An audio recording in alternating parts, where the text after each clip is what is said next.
Alrighty, welcome to the third place final between Clan Argentine Z here in the odd colors versus FUGICK in the even colors.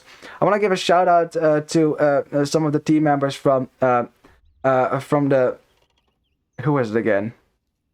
Oh, damn it! Now I forgot. I think it was Soda Stereo who actually helped me get some of the files that I missed here. Yeah, it was Soda Stereo. Thanks, man. Really appreciate that. Because otherwise I can't cast the whole set, and that would be a shame, wouldn't it? In any case, we do have the whole set for you today, and it's gonna be a good one. And I'm basing it on absolutely nothing other than that the other third place finals have been amazing as well. Definitely worth the watch if you're on YouTube, or on Twitch, you can rewatch the VOD if you happen to have missed it. In any case, we will now focus on this Category A finals. The level is going to be insanely high, even higher than we thought possible here. So let's introduce the players. We'll start with blue, because that's easy. In the blue, we have Alex Tremo playing as the Vietnamese. Love that. In the green, we have Soda Stereo playing as the Indians. In the teal, we have Torredo Tierra playing as the Franks. Ooh, that's a strong sip. Surprised that wasn't banned, so that's good. In the gray, we have Lean playing as the Saracens. And moving on to FUGICK. In the orange, we have Dimewin playing as the Koreans. In the purple, we have Chanchularu playing as the Franks, also as the Franks, so no one banned Franks. Gotta love it. In the yellow, we have Schwander playing as the Saracens. Ooh, interesting. And then in the red, we have Lueto playing as the Vikings. Alrighty. Well, because this is Patagonia, I do not have to explain really what this map is about. It's snowy Arabia, really. It's an older patch of Arabia, though. I think it's, what is it, the King of the Desert 3 Arabia that they took? Or no, I'm not really sure exactly which Arabia version they took, but Krajini, he was kind enough to rework this map as, ooh, yellow. Ooh. Almost lost that villager, so that's good. There you go, we're happy. But yeah, it's Arabia. It will make sense. Of all the maps in Virgo Cup, this will be the one that is most figured out. The meta will be established for this one. We can talk about that in a second. Let's first talk about some civilizations, because there's some things to talk about. For one, Vikings, right? Now, Vikings are an OP archer civ. They definitely are up there as the strongest archer civ. Not because their archers are especially good. They're actually not special in any way. They're not actually supposed to be an archer civ, Vikings. The devs actually wanted them to be a naval infantry civ. And they're making good on that, by the way, by taking away Thumb Ring from Vikings in a future update. So if you're a Vikings lover, better enjoy your fast imp arbalest with Thumb Ring for now, because that is going to be a thing of the past soon enough. As blue is hanging around a little bit too much. He was trying to maybe lame this villager, but red is not having that. He's making sure that blue is going to go right back home. But yeah, Vikings, the reason why they're so good is because of their economy. They can easily get up to the Imperial Age, right? Faster than your opponent. The very fact they are alive and breathing means they are getting an eco bonus over you with free handguard, free wheelbarrow, which is a vill lead if you research those tags yourself. And it is also like the time that it takes for the opponent to research the technologies, you will have a more efficient economy. Now, the reason why I'm pointing out Vikings, because it sounds like a really strong civ, right? Why I'm pointing it out on this map is because Vikings are also a good water civ. I do not know what maps were in the map draft, but I can imagine that one of them might be Glaciar or Pagoda, right? Two maps with a lot of water on them, where Vikings are very strong because of the longboat. So, you know, that is a choice, right, for FUGICK to use Vikings right now. They might be, of course, completely validated in that if they happen to win this side, you know. So Vikings, I would say, are better than Vietnamese. So now the other surprise here is Saracens, and not because Saracens cannot play pocket. They can. Usually they're played as an archer civ. Their team bonus will still apply to the archer civs on the map, so red and orange will still get that attack bonus versus building, so not to worry there. The reason is that Saracens do not have great late game heavy cavalry. For one, they don't get cavalier at all. They do get heavy camel, and their camels do have extra HP, and you can get some extra upgrades on your camels as well, I think, in the castle as a unique deck. I would have to check that, but I don't want to right now. So just they have 10 extra HP on their camels. Well, just it's a little bit that helps. But for the rest, not the best pocket sip in the game. So we'll see what Schwander can make work with them. We'll see. For the rest, Franks, no surprise. Koreans, no surprises there. Saracens in the pocket position, no surprises there. So every single archer archer in this game will have an attack bonus versus buildings. Perfect. Franks, not a surprise. Indians, definitely not a surprise. And that's also the thing, right? If you're going to make camels with Saracens, Indian camels are way better than Saracen camels. I'd rather have pierce armor rather than some extra HP. Blue and green are working together here to push Yellow Scout away. And how you doing, Chris, by the way? How you doing, man? Good to see you. And also say hi to yourself, of course, because he is playing in this game. Oh yeah, and I already said Vietnamese, right? The biggest bonus that I think is relevant to Virgo Cup maps is when you can see the enemy town center positions. If you go to a map like Islandia, knowing where your opponents start, TCs are on a nomad map is invaluable. So that would be a map I would pick Vietnamese on. Maybe Islandia was not in the map draft, so no way for me to know. But we'll see. We'll see. Now, I didn't really get to talk about resources because we were talking about civilizations, right? So let's really quickly do that. We have back gold for red. We have forward berries for him, so he's fine with that. On the other side, for blue, has it's a kind of a side main gold, but he's walling to the edge of the map, even house walling as well, extra safe. I like that. Walling on the right side as well. Most of his golds, though, not that safe if he loses that main gold. Gray's main gold is trash. It's to the side, to the middle, but also not so far backward that I would consider it safe. Close to a hill. That's also where one of his other golds is. And the only other secondary gold he has is outside of his walls. So that's a risk. Now, Orange has a forward main gold as well. It's right underneath this hill, which Orange will know this is a very important hill to control for him. If this hill is lost to Gray, then Gray can easily break into Orange's base using that as a springboard. So Orange will want to keep, maybe even get a castle up with that at some point. We'll see. Has a bad goal to fall back on, so at least there's that. Alrighty, well that was very fast. Look at that, just in time for the first military units to be to come out here. Not seeing any men-at-arms aggression. I think at this level, you rarely see that because most players will be able to deal with men-at-arms quite easily. Will be able to do that. So it's mostly a waste to make men-at-arms. But make no mistake, I have seen Category A games where someone goes men-at-arms and completely destroys their opponent with it. So now for Gray, because his mining camp is, well, let's just say a precarious position, you might want to tower that one. Especially if you feel like you're behind in the military count, which Gray is right now. So now if they lose the fight here, Gray will be pushed off a gold, and that's not good for him. On the other side, though, we have green and yellow engaging in a little scout fight, but yellow has very fewer scouts than green, so I think red and green... well, actually, I was going to say red and yellow will want to run away, but red and yellow can't run away. They are actually in red's base. So that's not going to happen. On the other side, I figured that purple was going to take a fight. Purple losing a bunch of scouts there. Now teal has way more scouts than purple, so that's good for Clan Argentine on that side. Oh, yeah, well, red, having killed most of the archers from blue, is now going to push these archers away. Yellow, even bringing in a spearman definitely helps against the scouts from the Indian player, who has more currently, so we'll see.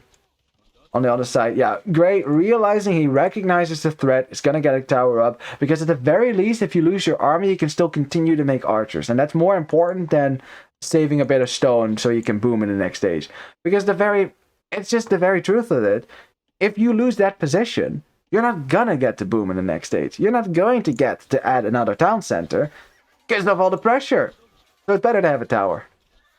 Yeah, teal and gray, nevertheless, are pushing this pressure back, but no, they can't really push up this hill so far. So it's still a quite even fight, although teal has more cavalry on the field right now. Looks like red, or blue, finding out on the last second there that there's a hole in the wall, so he will be able to get that up. But remember, all archers have the Saracen archer bonus, so they will be able to break through palisade walls quite easily. Looks like we have a little bit of a lull in the fighting between teal, gray, purple, and orange. So we can focus ourselves on the left as blue unfortunately ejects an archer on the wrong side of the wall, and that one gets sniped for free. Always nice when that happens. Oh, do we have fights? Hard to tell on the mini-map sometimes. The colors start smushing together and I can't tell if they're fighting or not. Green definitely wants to take an engagement over here. He definitely wants to get in on these archers. But for now, too many archers here for blue, who is getting some HP down then from the scouts from yellow. That's good. On the other side, purple and orange, they're still trying to make their way through to the gold here. And I always love to see that the higher the level gets for players, the more active you see them be with their armies, right? Like they're the more active they are with their army, because they're microing and they're macroing at the same time, which is very impressive to me. I have a hard time doing that. Oh my god, what? Oh boy, that's a lot of scouts for the Indian player over here. Yeah, red probably being smart here, withdrawing his forces, making sure that green, with his scouts with upgrades, by the way, cannot get in on those archers and thin those numbers out. Because now red still has a nice mass, 21 future crossbows, and remember, Vikings player being alive, being nasty, getting more economy out. Wait, did I say being nasty? Oh, but we have teal circling around here. Orange did not finish the walls in his base. They probably felt like, yeah, we were controlling the battlefield over here right now. But, oh, orange is paying the price for that, losing 6 villagers, if not 7 even, to these scouts, and teal's even going to get away from this. That is a disaster for orange right there. He is not going to be happy about that one. Army is pulled back, and now purple, gray, and teal, if they want to, can start controlling this hill. At the same time, green and red moving forward, and yellow and red have not clicked up the castle age. Green is up on the way though, so this is a really nice time for green to go up. Like I always say, clicking up the castle age, the best time to do it is when you're in control of your site, which is what blue and green are right now. Like neither yellow nor red can really contest this. They are not going to attack blue and green. Therefore, green going up the castle age is not a problem. He doesn't have to make a lot of military right now to help blue, because blue is fine. On the other side, I like that teal first made a bunch of military and then clicked up, because now they are actually a bit in control. Especially because orange took a bit of losses there. 33 villagers, definitely lower than anyone else at the vill count. And orange still being a bit stubborn here, still not walling, and teal's like, aha, that is nice, still not walled, eh? And he's gonna go right into the wood line, and orange, oh, you didn't learn from the last time. Losing some villagers again, and the worst part is that this time teal, he doesn't care about these scouts. Absolutely doesn't care. Like, if whatever kills he can get with them, he is happy with that. He might even get the light cav upgrade as soon as he hits castle age, so this is good. He might even just take the fight. Why not, right? Why not just take the fight?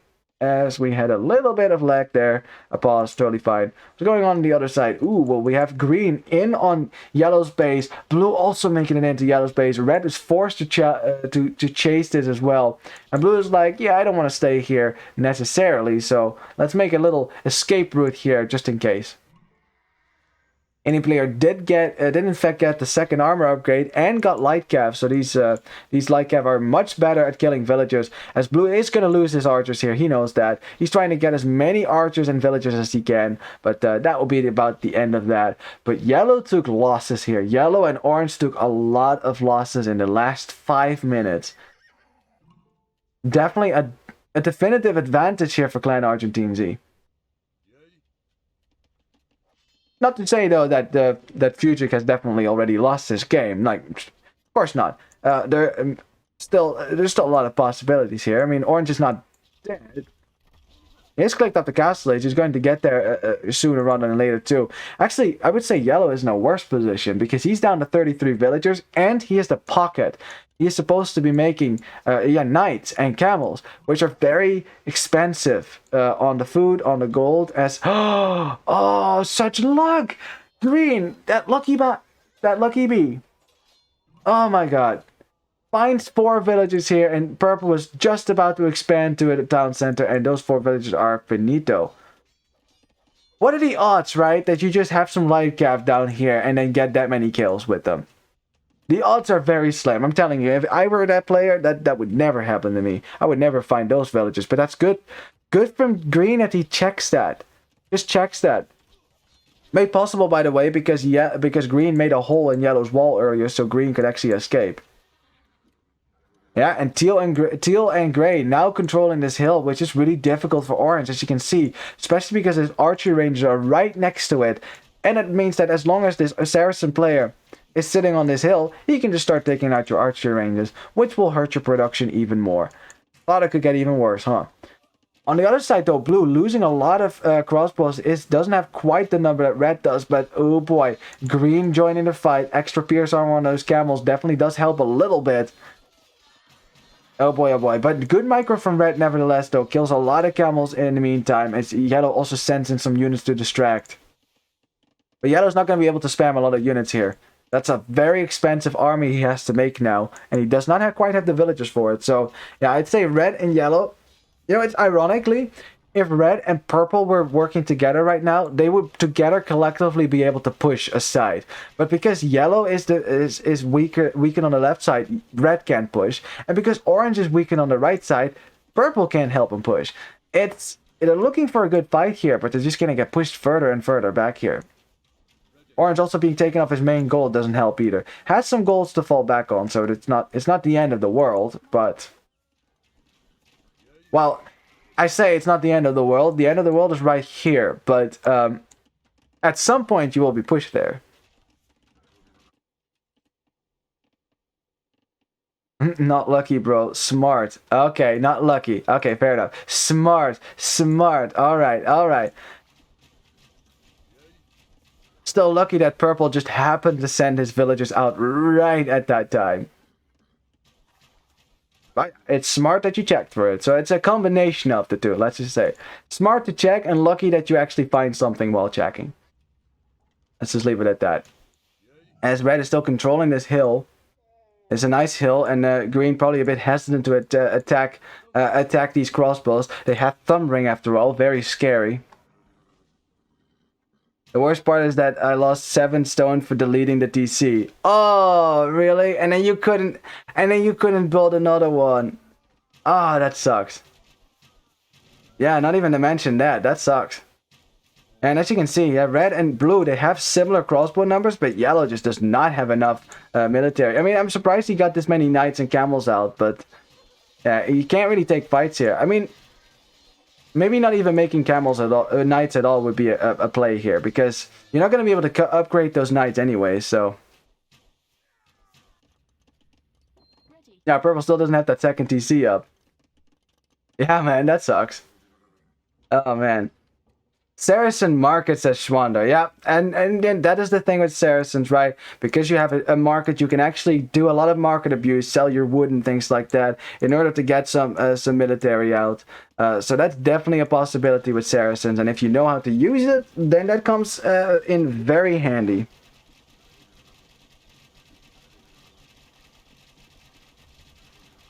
Well, this is also Saracens, of course. Saracens just happily chipping away at the town center. It is literally the worst thing ever when you're just sitting there watching your opponent shoot away at your town center and there's nothing you can do about it, really. You can't really fight this. Like, Teal and Gray have a similar army. And the worst part is, too, if you have to repair this, that is a lot of wood. Because repairing a TC costs double the wood that a normal TC costs. So it is, like, if you want to fully repair a TC, it's like, what is it, 550. Is that the right number? Yeah, 550 wood.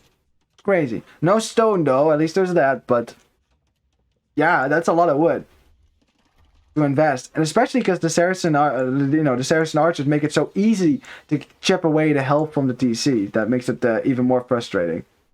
Although I love that every player in this match that makes archers can use the Saracen team bonus, because there's 2 Saracen players. Kind of funny.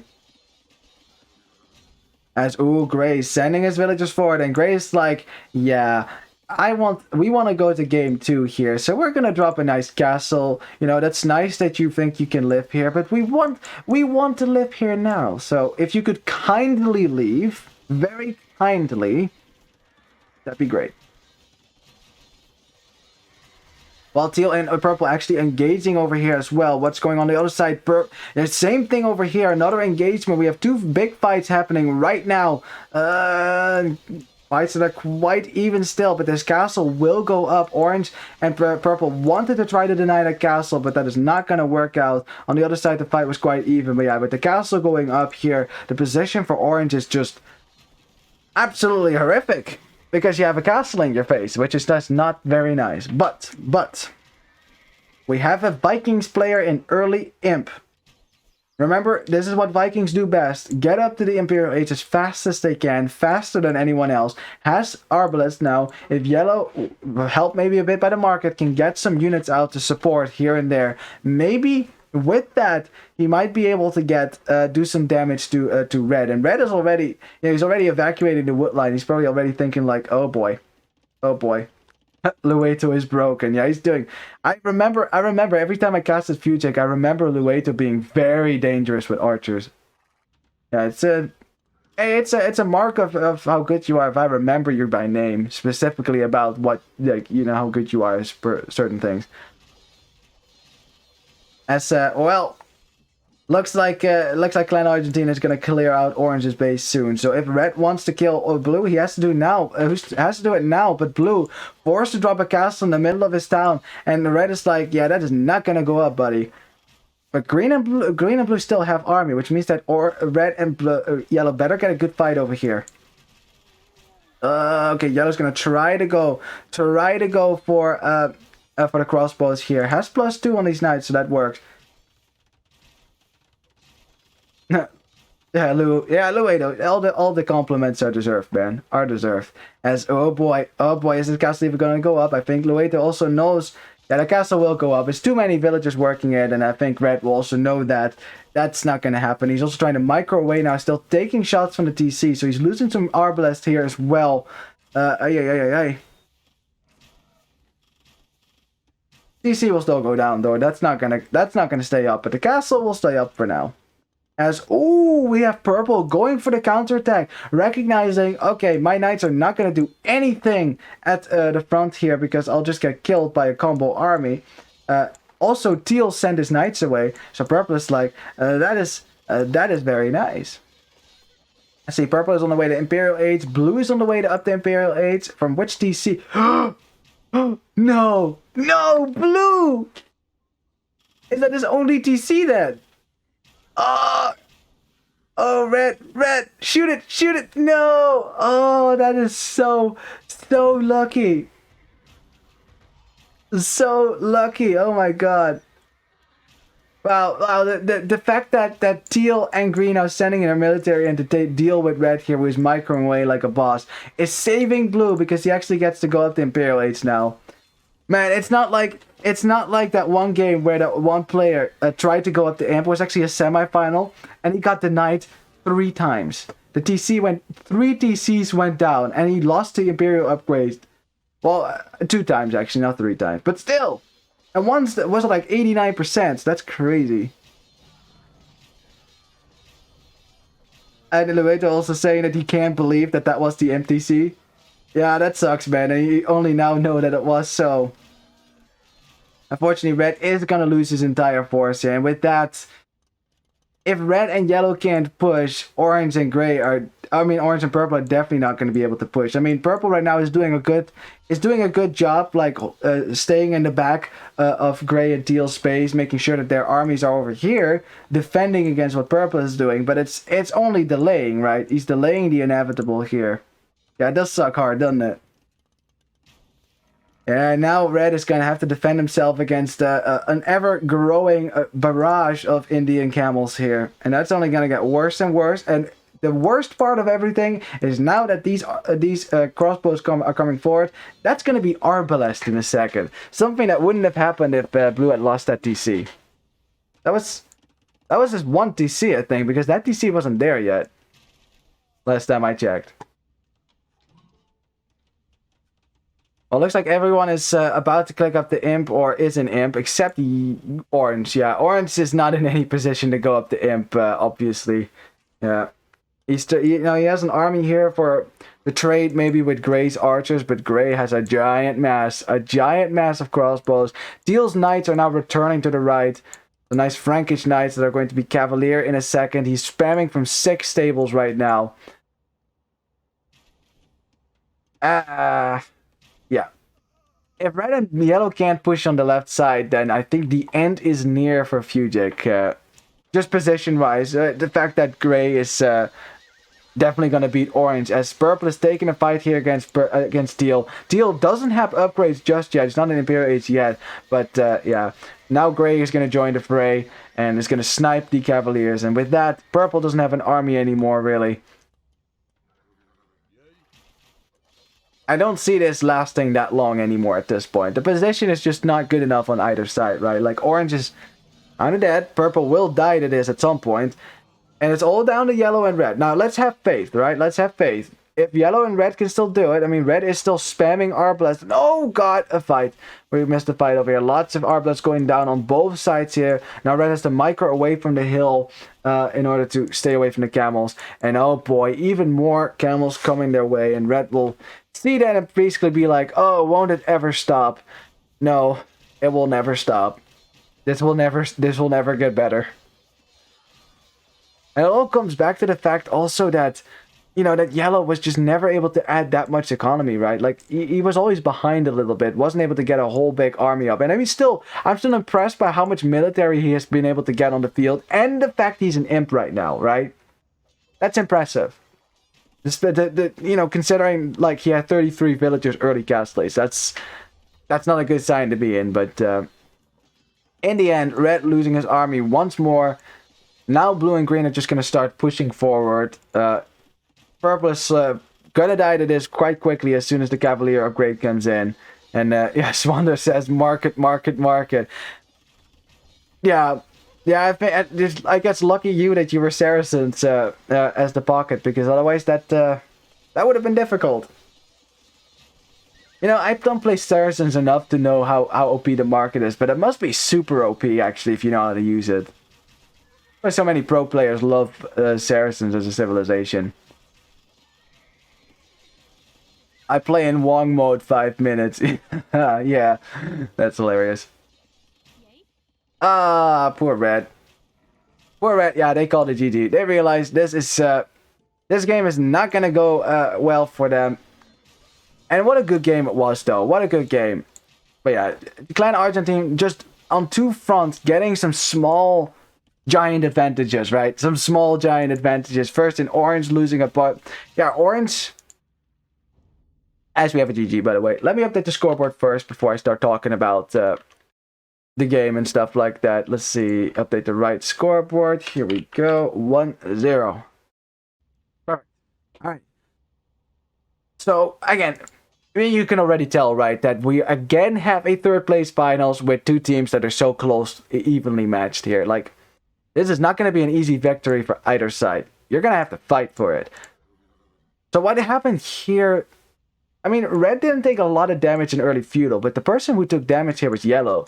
I'm not exactly sure how they got in, but in they got, and they did do a lot of damage to yellow, which is a problem if you're the pocket player. Like, now, Schwander is a boss with the market, so in the end, he was able to still keep up with what green and blue were doing, right? Which is why red actually got the imp, and even got into blue's base. Like, the position they had was not bad at all. It's just...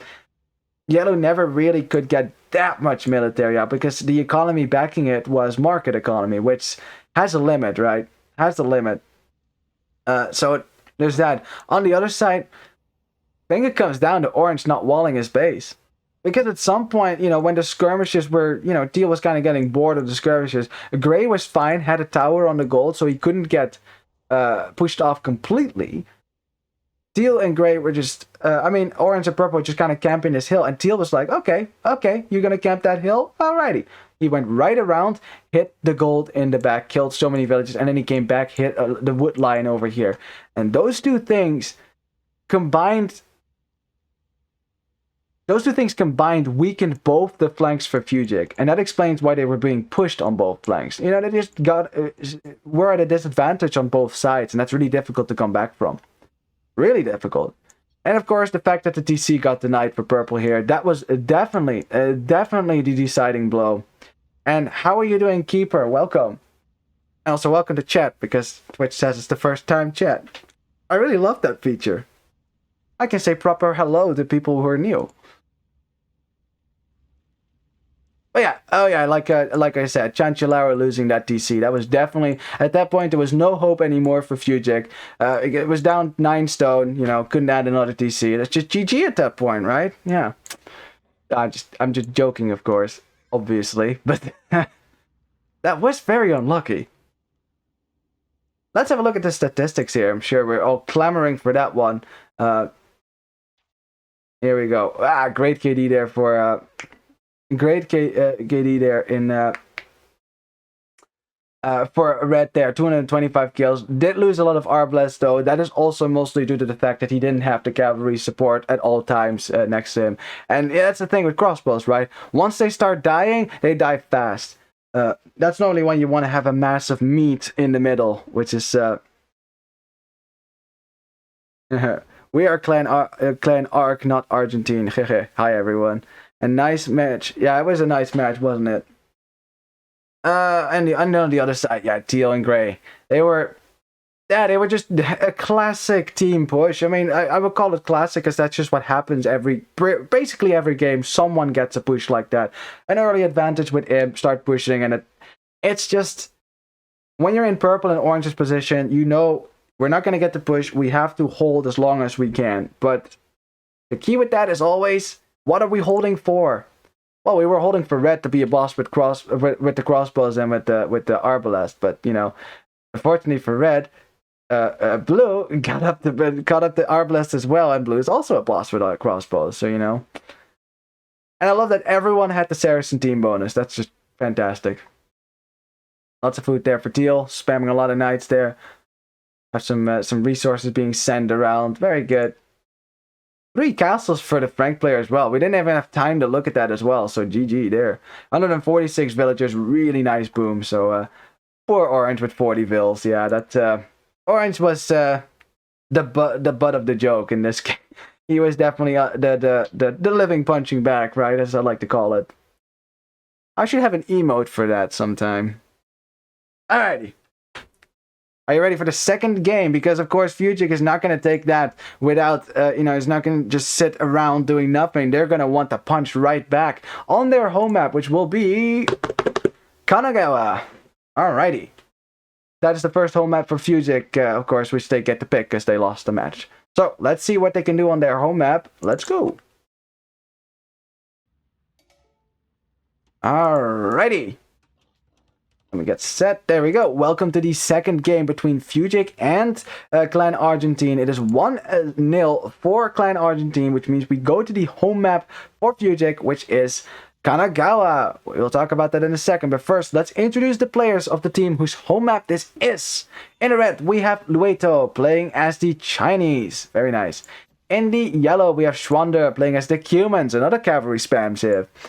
In the purple, we have Chanchillaro playing as the Lithuanians. I really like that. In the orange, we have Daimwin playing as the Portuguese. Very nice. On the other side, we have Lean playing as the Koreans. I love that. In the green, we have Terena Tierra playing as the Lithuanians as well. A Lithuanians mirror once more. In the teal, we have Soda Stereo playing as the Persians. And I love that. And in the gray, last but not least, we have Alex Tremo playing as the Bohemians. Very nice. I must say, I like all of these civ picks. I really do, for this map. Like for every single civilization on this map, I could say, yeah, that I can see that work on Kanagawa. But what is Kanagawa, you ask, if you have never seen it, which, how is that even possible? Oh, Chris Baby says, oh damn, this game, I don't want to see it again. Uh-oh. And also, thank you for the follow there, Squall. Really appreciate that. Well, whether you want to see it or not, Chris, you're going to have to see it because I want to see it. So, Kanagawa apparently a very controversial game then. Now, as you see, it's all about gold in Kanagawa. We have gold over here. We have gold over there. It's gold between the two flanks on either side. And this is the late game gold which you want to expand to. Because, well, not a lot of gold at your own base. And also, no stone. You want stone, you will have to go to the middle. What looked over by this nice little Buddha, which... yeah, it's always facing this way, by the way, because that's just the way that the game was, you know, because this thing can be turned around. It has nothing to do with who wins this, by the way, no worries. In any case, stone control is not essential to win the game, but if one team gets to go sit on stone here without getting punished for it, can start dropping castles in the middle, that is not really a situation you want to be in. So it's up to the pockets of each team to check, is someone going to the middle, and especially, are they taking the relics? Since we have a Lithuanians mirror once more, so both Lithuanians players will probably be interested in taking the middle, at the stone middle, I mean, and get the relics for that extra attack on their knights and Lytus. Although I haven't seen Lytus mate at all in this tournament, so who knows? Maybe one day. In any case, for the rest, it's standard resources minus the stone. Now, what I like about this map is that you have some distance between you, for flanks that is, between the two flanks, so you can go for civilizations that need some time. And one of those civilizations is Chinese. It has a little bit of a rocky start, right, with no food and more villagers. It's kind of tricky, but if you manage to get through that, you know, you get a civilization that has. Get a civilization that is very flexible, even though in a multiplayer meta that is all about archer and cavalry civs, and you don't really need that flexibility. And Chris says banned for life to this map. Someone really doesn't like Kanagawa, huh? Well, that's unfortunate, because Kanagawa is, I think, one of the most picked maps of the tournament, if not the most picked map. I don't have any data on that. Someone should go through and just go through all the map picks and see, right, which were picked the most. I would be really interested in that, actually. So, yeah. All right, I'm supposed to talk. That's right. I almost, you know, sometimes I still forget I'm the caster. And then I'm supposed to be the one talking and entertaining and talking about the game. And then I'm kind of just watching Age of Empires like, you know, I used to do, and just kind of enjoy it, and someone else is talking about it, and I can just sit back and do nothing. You know, that's kind of great. Not when you're a caster, you kind of have to keep on talking here. So now, well, let's have a talk about strategy, right? Because I don't want to talk about resources. It's pretty much the same for everyone. Really, only thing that matters is that the golds aren't very close together. Like for red, that might be a problem if if someone breaks in here and denies both the golds. Not a lot of gold to expand to, so we'll see. But it's mostly about what is the strategy for the team on this map. And there's, like any good map, various strategies to be gone for here. And it looks like we have some early walling here from the FUGICK team. Like, as you can see, we see some walling there, here and there. I'm not sure if that's going to be a team wall or not. It's a lot to wall, but if you can get the walls up, it's definitely worth it. Looks like it is going to be a team wall.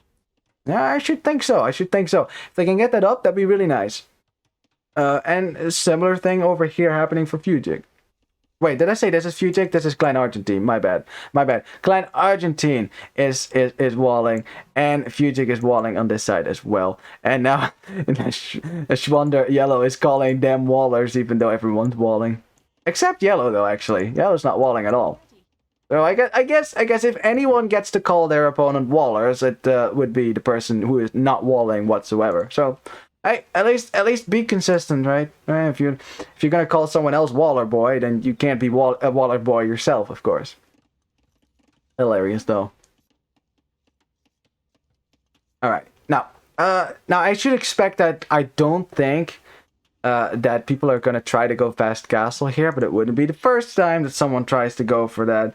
You know, there's some people that have some resource counts that look very high, although, right? Or are we... Now I'm confused, because those are fast castle territory fill counts here. That is... Are we gonna go fast castle knights here? Or is that what we're trying? Because, yeah, like Soda Stereo says in chat, he's not a waller boy. Indeed, there's a giant hole in the wall. Something he will probably fix now, but we'll see. We'll see what the strategy is going to be. But yeah, a lot of walling for Clan Argentine. They want to keep their map safe, which is telling FUGICK, by the way, we are not going to go aggressive in Feudal Age. We are not going to try to attack your base if we're going to sit behind our walls, right? We're giving up some map control. Then we'll go to Castle Age and come back with a vengeance. Like, that's the whole idea. So the question is, can FUGICK deny that? And if you're going to do it with something, I mean, if you can get a lot of scouts out, which is what Purple is attempting to do here, if you can keep this hole open right here, if you can keep this open right here, that'd be a disaster for a team that is trying to go to Castle Age as fast as possible. Although, then again, I mean, look here, Teal is getting his stable up, so he's still going to make some scouts, right? No! No, it is... Both of them going fast castle. That's so risky, though. That is very risky. As the waiter says, Pampa forever. I know at least one Virgo Cup organizer who would second that one, huh? Or Pagoda. Oh, everyone bans Pagoda. Except teams that like Pagoda. They don't ban Pagoda, they pick Pagoda. As, oh boy, Teal wants to get the wall up, but Yellow is here with the scouts, and Yellow is like, nah, you're not gonna wall that up. Or, oh. Okay, Yellow is, and yaha, you are gonna get, no! Teal! Oh no, the one hole! He almost had it! How is that hole still there? Oh god! And Teal is he's gonna sacrifice the villagers for now to keep this out. But then Purple joins as well. Purple's like, that is a weak wall tile. Let's get right in there. And even though the scout goes down here for Yellow, he still has 2 more. That villager is trapped in her own little trap now, and Purple still gets in with the scouts. Uh-oh. Uh-oh. Uh-oh. Uh-oh. This is the thing when you go for fast castle shenanigans, you do not want your enemy to get into your base, because if the team walls fail anywhere, it's like there's not even a wall at all. And it's like, oh, there's a party going on over here, a party at Soda Stereo's house. Well, I mean, he already has the music installation ready, right? Oh, God. And that's also the downside of team walls. Once there's a hole anywhere, you can basically go wherever you want, right? You can go to green, you can go to blue. The freedom is limitless. And look at the scouts running. Feels doubt, doesn't it? Yeah. Oh my god. Yeah, Yellow is just forcing all these quick walls only because one freaking tile failed. And that is the irony of walling, right? You can wall as much as you want, but if there's a hole, then it's like you didn't wall at all. And it's good for FUGICK to recognize as well what is happening over here, right? You know, to try to get in with scouts and punish the greed. Punish the greed from Clan Argentine here, because now you have to deal with archers in your wood line. You have to deal with scouts roaming around, getting, well, I wouldn't say too many kills here. Like, overall, I'm not seeing a lot of kills so far over here. Yeah, it's relatively little, right? It's mostly Teal who lost a few villagers here and there. So the damage is, it's limited. But the damage is already done in the form that the wall, 1, isn't up, and 2, lots of idle time, lots of extra quick walls that now had to be done over here, which normally wouldn't have been necessary. Oh my. Now, the first knights from Teal are easily gonna dispatch of those archers that Red sent to the party, so Red didn't commit to this. But the thing is, after all this pressure, right? You know, everyone has been able to, from FUGICK's side, have been able to just wall up. And I mean, if Yellow and Purple just complete their team wall here, then they have a nice team wall as well. Now, Yellow is open as well. Yep, that's true. They'll have a giant hole over there. If Teal, of course, brings his knights over, that might be a problem for Yellow. You know what's another thing that I'm just thinking about? Chunchi, no wall for me. Yeah, I mean, if you're gonna, like, for example, if you want a stone wall, you can't let the Cumin player do that. They don't get stone wall, so, Cumin player's a little bit lazy. He's like, yeah, you wall for me, yeah. Now, one thing, because of that aggression from FUGICK so far, guess what? Yellow has been on 2 town centers here. Yellow has been booming on 2 TCs. He's at 50 villagers. Something that normally would get countered, right, by your opponent going aggressive. But because Clan Argentine gave up that aggression early on, Yellow is like, okay. Then we'll just add another town center. We'll just boom. And he's at the castle age as well. And just look at that. He will have 52 villagers and compare that to the 33, 35 from green. A much stronger early castle stage economy. And that's why it is one of the best eco bonuses in the game. Getting an extra town center. It's crazy. I love the commitment to the walls here. Oh my god. That's fantastic. Oh, as we have the first monk going out. Now, one thing, of course, that green can make use of is the fact that he is in castle stage way before purple is, which means he can get knights in the middle and can start collecting those relics, which, of course, bad boy boomer. Well, whatever you want to call yourself, man. Oh, the scouts get into the wood line! And those scouts have armor and upgrade and bloodlines! Oh my god, Teal is not happy right now. He's probably not happy again in chat right now, just watching him not be happy earlier. Oh my god. Oh, as the villagers are going down in droves. Ay, ay, ay, ay, ay. The scouts are still running around as well. And Chris says, I hate you, Prince. Oh, you were hoping I wouldn't see that, huh? Mapu is not the only good observer in this scene.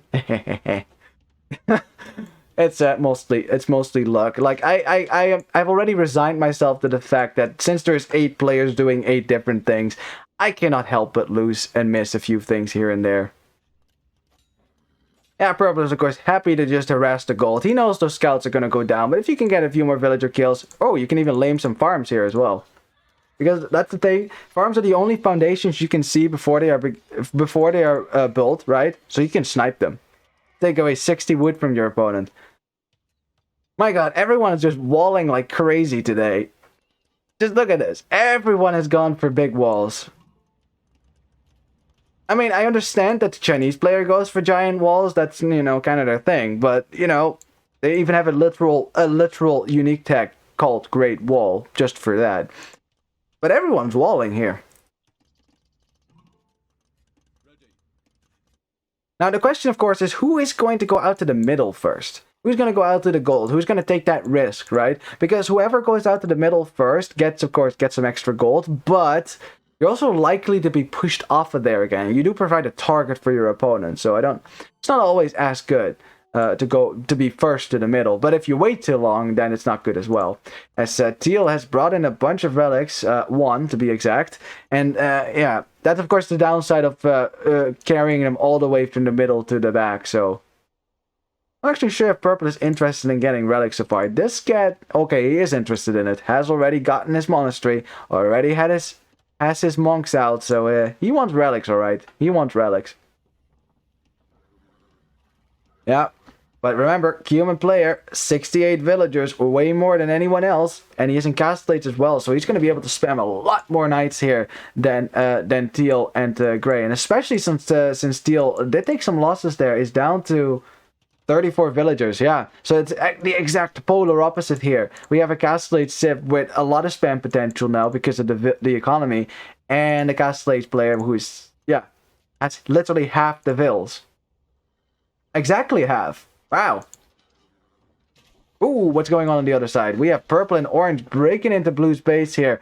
Now green, because he was keeping his knights in the middle, right, to protect the relics, isn't here to protect protect blue. So he has to send his knights to the other side of the map, which is going to take a while. Now blue has town centers for now to protect himself. Luckily, there's no Saracens in this game, so, you know, these town centers will stay up for a while. Isn't that nice? Town centers actually doing what they're supposed to do. Doesn't take away from the fact, though, that purple and orange are perfectly happy just continuing to spam some more units in here. And even though purple does not have any relics right now, nope, doesn't have any relics, that doesn't make his Lithuanian knights any less dangerous. I mean, they are less dangerous than these Lithuanian knights, especially in a second when those relics are brought back, but we'll see. And yeah, that's the thing with palisade walls. You can build as many as you want, but at some point, and I mean castle age, they're gonna go down just like that.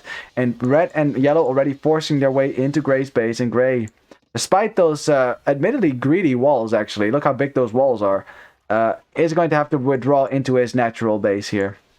At the same time, okay, green trying to get to the crossbows here, but the crossbow player is sitting in a nice little choke point. Lots of green's knights are going down, have some extra attack, but should be enough to clear this knight army up as well. Purple losing his knights, orange losing his crossbows. Yeah, that was a good fight for green and blue. Kind of the stuff that they need right now in order to get good engagement.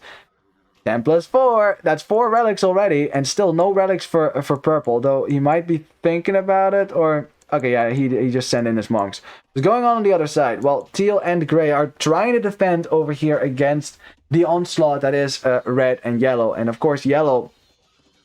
How many villages does he have now? 84. Yeah, you start with a lead, and that just never goes away if you just boom. It's, yeah, it's kind of like letting the human player boom is always dangerous. It's always dangerous, especially if you don't get to boom, you know, very nicely as going fast castle. Because technically, if you go fast castle, 3TC boom, it evens out after a while, but it takes a while. And if you get delayed at any point, that's not a good sign. As yeah, well, green and blue are perfectly content to take out this town center. Let's see, orange is going to repair this now, maybe. He's trying to repair it. Something. Oh, doesn't repair it because he doesn't have stone. Want to bet? Yeah, there you go. See, did you see that? He did not have stone, right? So he couldn't start repairing because you need to have at least 1 stone in the bank in order to start repairing your TC. So orange probably wanted to buy some stone so he could start repairing. Like you saw he was trying. Yeah, I just bought stone anyways because you need a new TC now, so I'll just have to build another one. His army, unfortunately, just a bit too late. Now, the awkward part here for gray and teal is the fact that they are separated, and you can see why that is awkward, because gray cannot stay anywhere near these knights, but teal can't really fight these crossbows with yellow being there as well. So teal probably wants to join up with gray. As long as red and yellow are in between the two bases, it's going to be difficult for teal to reinforce gray. So yellow loses a few knights over there, but now red kind of by himself over here. But I think with some good micro there, especially if your opponent does not have +2 on his knights, oh boy, that is not +2 on the knights. The knights will go down quite fast here. It's only 2 shots to take him down. Yeah, look at the micro from red. He's just running around the rosy with them. This is the most frustrating thing about playing poker, by the way. When you have more, like, enough knights to, in theory, kill your opponent's crossbows, and then it just never stop moving to let you kill them, right? It's just like, stand still so I can kill you. I know the struggles. On the other side, Orange put an outpost there just to make sure that doesn't happen again. Chris says, my heart is broken. I can only imagine, man.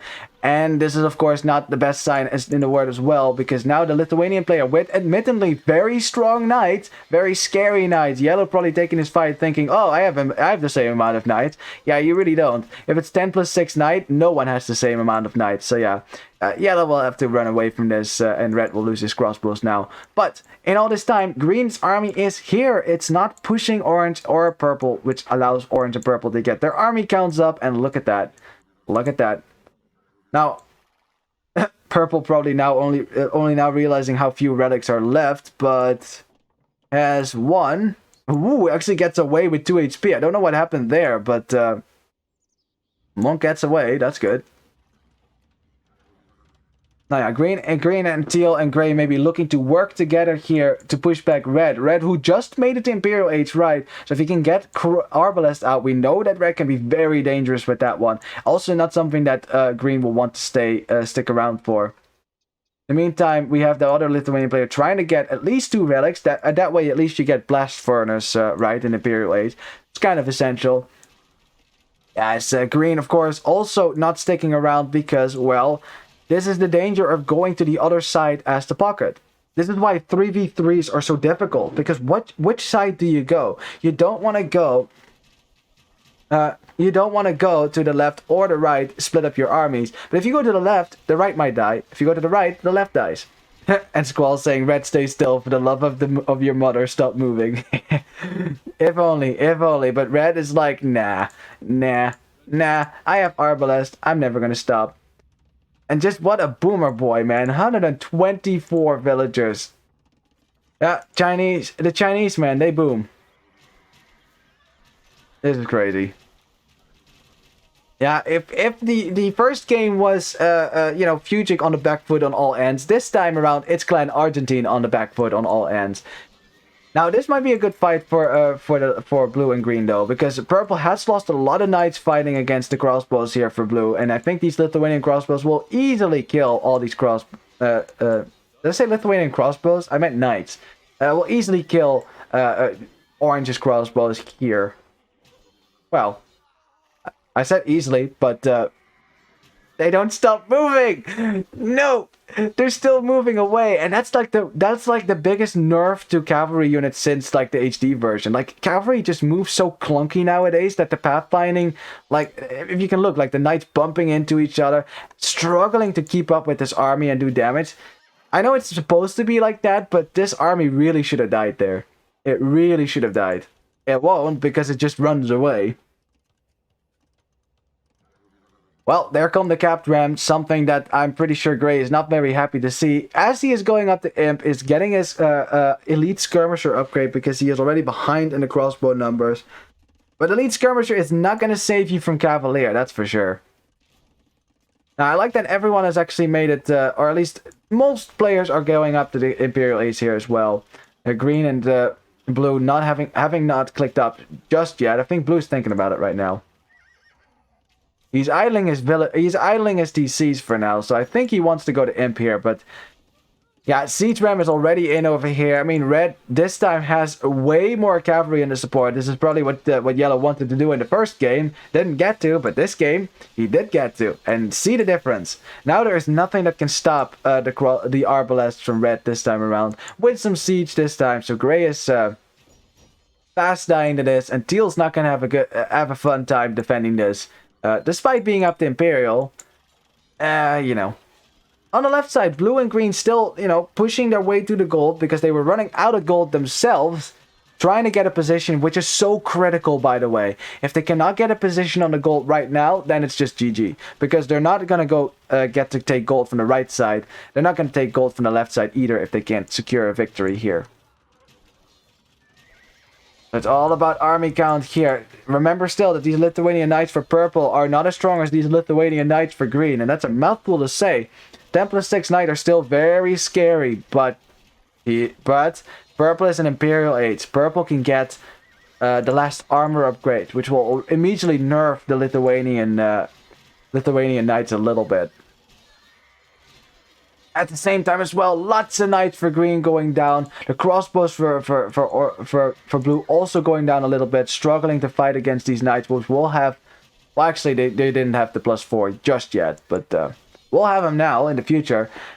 Ooh, I don't think Teal's very happy. Yeah, and Gray and Teal are like, yeah, this is not gonna go well for us. Let's call the GG here and save face for now. Oh boy. And the party started in Teal's base, and so it ends in Teal's base as well.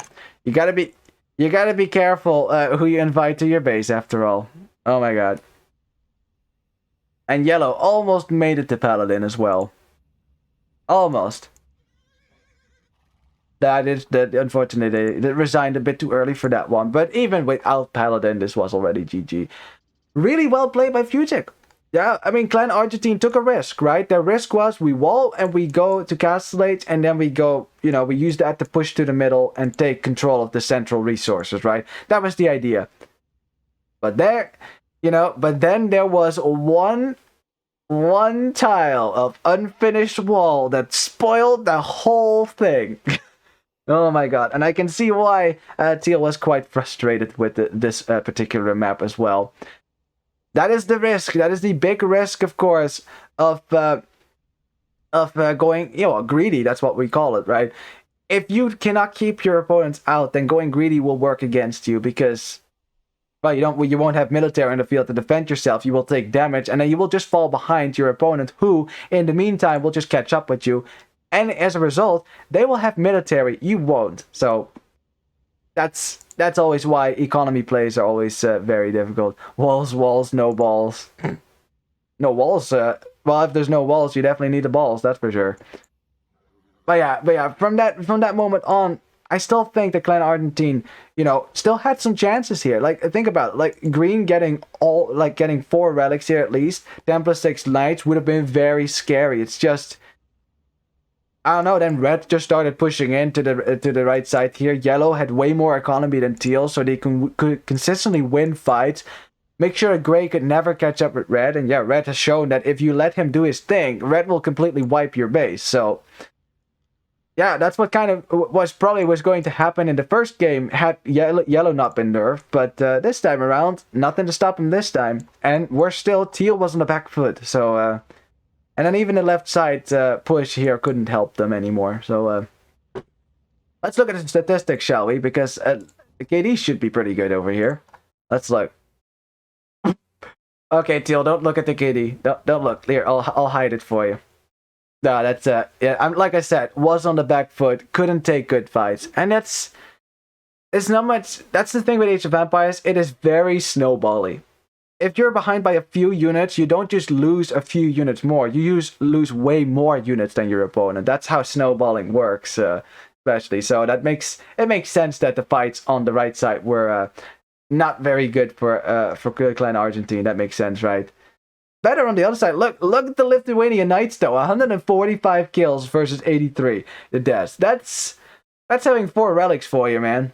That definitely made the difference. Imagine if they hadn't taken early damage and the right side was able to hold. Then I think that green and blue would have been able to push on their side. Honestly, Chris says, "I'll come for revenge." That sounds very ominous. That sounds very ominous.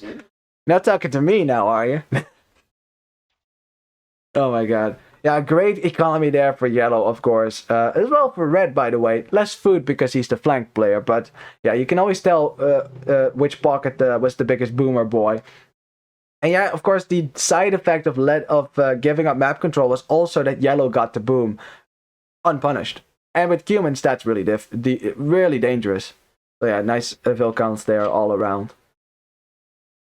Nevertheless, it's not like Clan Argentine didn't have the Vilcons there. They just were behind position-wise, right? Yeah, they just overall, FUGICK had just a better position here, especially after this. Very nice. Well, that ties it up, doesn't it? Well, that is good, because that means that we still have lots of games for you to go, because it's not over just yet.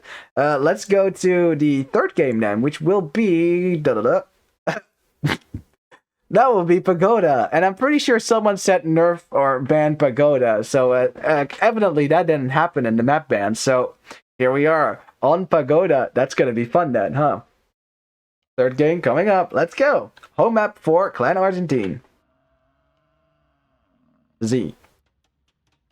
Alrighty, welcome to the third game between Clan Argentine Z and FUGICK. It is 1-1, and, I'm not surprised by that, by two teams that are so strong as these two teams are. Well, we are at the home map now for Clan Argentine Z, for which they will have undoubtedly prepared a strategy, and let's see what that is after introducing the players. So, in the teal, we have Alextremo playing as the Italians. Love it. In the gray, we have Mongols for Squall, and I love that as well. You can say hi to yourself, by the way, Squall. In the blue, we have Trueno Tierra playing as the Sicilians. I like that as well. A bit nerfed on this map now that you don't get free transport ships anymore, but nevertheless, right? Something stuck in between my teeth there. Okay, there you go. Ooh, now we can continue. In the green, we have Keeper playing as the Byzantines, and I love that as well on this map. Very good. On the other side for FUGICK, we have in the yellow Schwander playing as the Italians as well. No surprises there, like that as well. In the red, we have Lueto playing as the Mongols also. In the orange, we have also Sicilians for Chanchillaro. And then for purple, we have Dimewind playing as the Huns. Wow, that is like almost a mirror Civ matchup right here. How's that even happen? Look at that. That's 3 similar civilizations there. Wow, that is... I don't think I've ever seen that get that similar, actually. As Ashwanda says, we hate water. Oh, yeah, me too. Me too. Now, as Ashwanda says that, by the way, that might explain the Huns pick, right? Because you might look at this and be like, we're like cats in that sense. Yeah, cats don't like water either, except the weird ones. There's some cats that swim, apparently. But yeah, in any case, you might ask, why, Red Prince? Why are we picking hunts on water? Hunts on water aren't very good. Now, there's two possible explanations for this one. One, Purple just wants to get to the mainland and join the party there. Two, he's gonna sling his teammates. Although I don't think so with a civ like Huns, because Huns is a military civ. It's not an economy civ. So, well, I think Purple just wants to transport. He's basically not even gonna. He might not even fight for water, honestly. Not with Huns. But the game was still fun, says Purple. So you know. That tells me one thing. That means that he will at least get to the mainland and he will not get stuck into his own base by Teal, who wins water. Keeper says, you hate water, I guess you don't take showers so often. Yeah, I stink, man, I stink. No, but my water play is not very good. At least, I mean, I don't know, I don't play water that often. It's alright for the most part, but my build orders, I mean, like, the timing. It's all about getting up to the next stage in time, right, to get the power spike, and that's... You need to macro well, if anything. Ooh, Grey is about to lose a villager there, and Grey is fighting with two villagers now, but Orange gets that snipe, and it's like, haha, and runs away. Very nice for him. Luido says, shower, what is that? Ew. I guess we have someone who prefers baths then, huh? No problem, this is not a water map. This is, yeah, I mean, it's a hybrid map, right? It's not, I let the rain do its thing. That's, well, I mean, that's what they did in the olden days, right? There was no such thing as baths and showers. If you wanted to get a shower, you just stood outside in a literal shower, right? I mean, I can't believe that this is just Dark Age things, right? There's so little to talk about usually when players aren't going like for aggressive drush strategies and things like that. The wildest topics come up, and this time around it's bathing habits. That's hilarious. You guys are funny. Oh my god. Oh, I should actually talk about some strategy here, right? So we already covered Purple, right? Purple's not gonna... I shouldn't think Purple is going to continue the water play over here. Wait, who's luring here? By Schwander. Amazing lure. Well, he already has all three, so I guess I missed him there. As Red did not lose a village, or did he lose a vill there? I don't think he did. I think we're fine here. Alright, but let's just continue the strategy talk for a little bit. Now, we have two Sicilian players, so we ask, what do Sicilian players do? Probably the Knights, right? Knights that don't take any bonus damage whatsoever. Maybe Sergeants. We'll see. I don't expect Sergeants, but we'll see. Now, with Mongols, because of the extra Rhino that you have on this map, you have 3, you can get up much faster than anyone else, so no surprises there. To see that the Mongol players are going to be up faster than most. Where's Red? Oh, well, not... Yeah, faster than most. It still stands. Red and Grey, the first to click up. But it's really funny that we basically have a perfect mirror situation over here, except that it's also, you know, flipped. So, Sicilians versus Mongols on both sides. Then we have Italians on water as well, and Italians is just, yeah, it's just fantastic on water. It's just one of the best water civs. That tells me that Teal probably is going to go for water and win that. And if he does win water, then Grey and Blue should definitely dock in the back of their base and to get that extra fish. Too few teams dock on this map if they're on the mainland. Man, I didn't even explain what pagoda is all about. I'll just stick with this.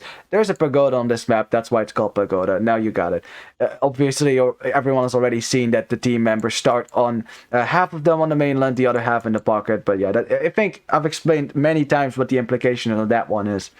Now, for Byzantines, fire ships, fantastic. So that's, you know, they are the best fire ships in the game because they fire faster, which gives them essentially more damage output. As Blue is still being annoying with his scout. It's in feudal age right now, so could potentially snipe a vill, but only a weak one because his scout has taken some damage as well. Now, neither side is really walling here, like we saw in the Pagoda game of an earlier set that both sides really walled up their map. That is not the case over here, as we have some men-at-arms from the Mongol player. Okay, so we use that fast uptime to make men-at-arms. The classic Mongol opening be damned, huh? Well, Orange will have to do something about it. He already locked his gate. That's important. Orange. Orange. Orange. Ah! What? The repairs and no. But the gate could have stayed up.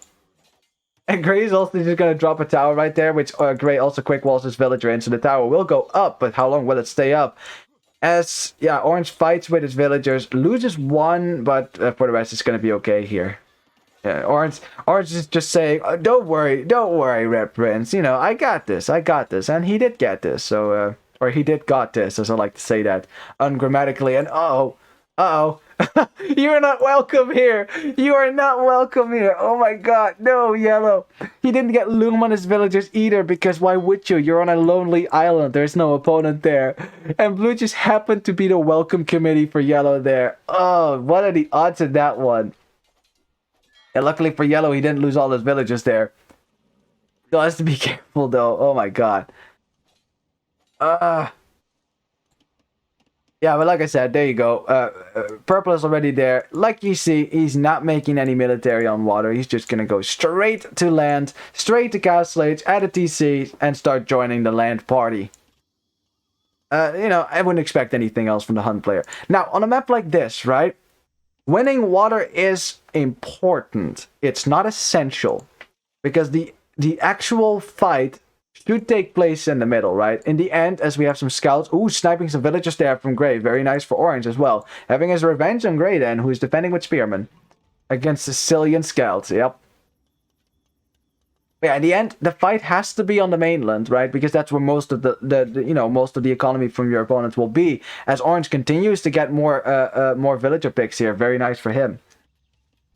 Which means that winning water, it helps, but it should only be a means of helping you get to the next age faster, so you can help on land more. Like, that's the whole idea. You can't eliminate players on water. That's not even true in islands, even though winning water is usually winning the game. On this map though, if you win water, you get an eco lead if you fish, right? So as soon as Clan Argentine Z realizes, which I think Teal has now realized, right? As soon as they realize, okay, they're not going to water, they should immediately tell Gray, yo, dock.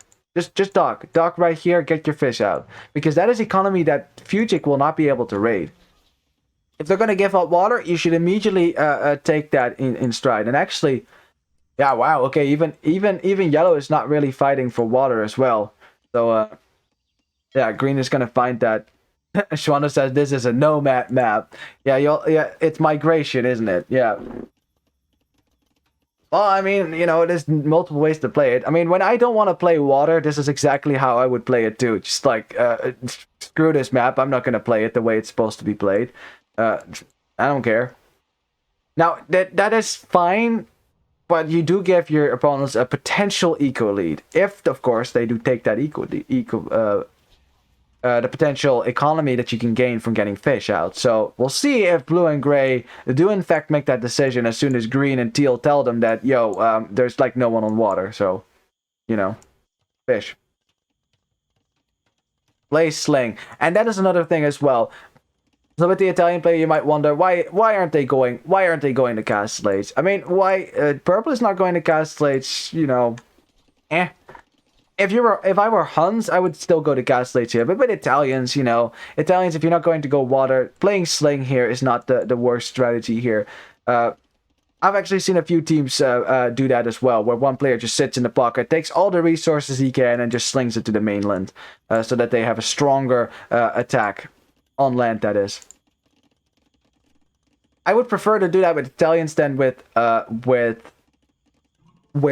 Huns, because of the military potential from Huns.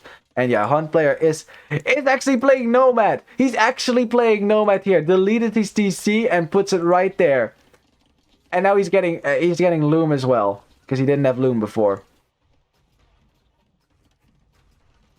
Well, I mean, Purple clearly not going up to Castle Age as well. So I guess we have two Sling players, so it's going to come down to Red and Orange, and Red is getting a bunch of kills right now. Also driving Gray off of wood, which means that Gray has to track basically clumps of stragglers. That's what I want to call, as Diamond says, defensive play. Well, yeah, that's true. Yellow is making some stuff on land, so maybe not going to be a slinger forever. Oh yeah, by the way, this is totally fine tournament rules wise, because you are allowed to sling in whatever age you want. So that is totally fine. As Red just casually snipes a villager that Gray left unattended over there. Yeah, well, Gray and Blue are both kind of on the back foot. It's kind of funny how it's the other way around, right? The land players for FUGICK are in Castellate, but for Clan Argentine, it's the sea players who are in Castellate. The problem is that their Castellate's navy isn't really contributing that much, because they aren't really denying anything that Yellow and Purple hadn't already given up here. Whereas the land military from FUGICK is actually pushing through the bases of Blue and Gray right now. Well, also haven't clicked up yet. Is that voluntary or no? I don't think so. I think they're both going to click up in a second here. Uh-oh. Oh, God! Not again! The massacre continues as Red is like, those are some nice villagers you got there. And snipes 3. That could have been way worse. If the spearmen hadn't given their life to... Oh, and then the knights from the other side from Orange as well. Ah, poor Gray. How many villages is he down to? 17. Ay. Yeah, this is the moment where, yeah, exactly, that you need Teal to come to the mainland as well and help. But Teal is on the way up to Imp as well, though. So that's a quite fast Imp. Cheaper with Italians as well, so that's why it's so easy to do. I don't think that this is a case where Gray and Blue were slinging Teal and Green. That wouldn't make any sense either. But they are basically... incels, except in the fact that they're not involuntarily celibate, they're involuntarily feudal age. They wanted to go up, but that's just not happening right now, especially for Gray, who actually had the resources a second ago. Wait, is he slinging then? Maybe at this point he is slinging his teammates. The question is, are Green and Teal going to be able to get a foothold on the land in time before Gray and Blue get wiped off the map? Because Gray and Blue are getting wiped off the map right now. Like, if FUGICK came back in the next game, they showed up to play for the third one, and they are determined here, determined to show us what they're made of here as well.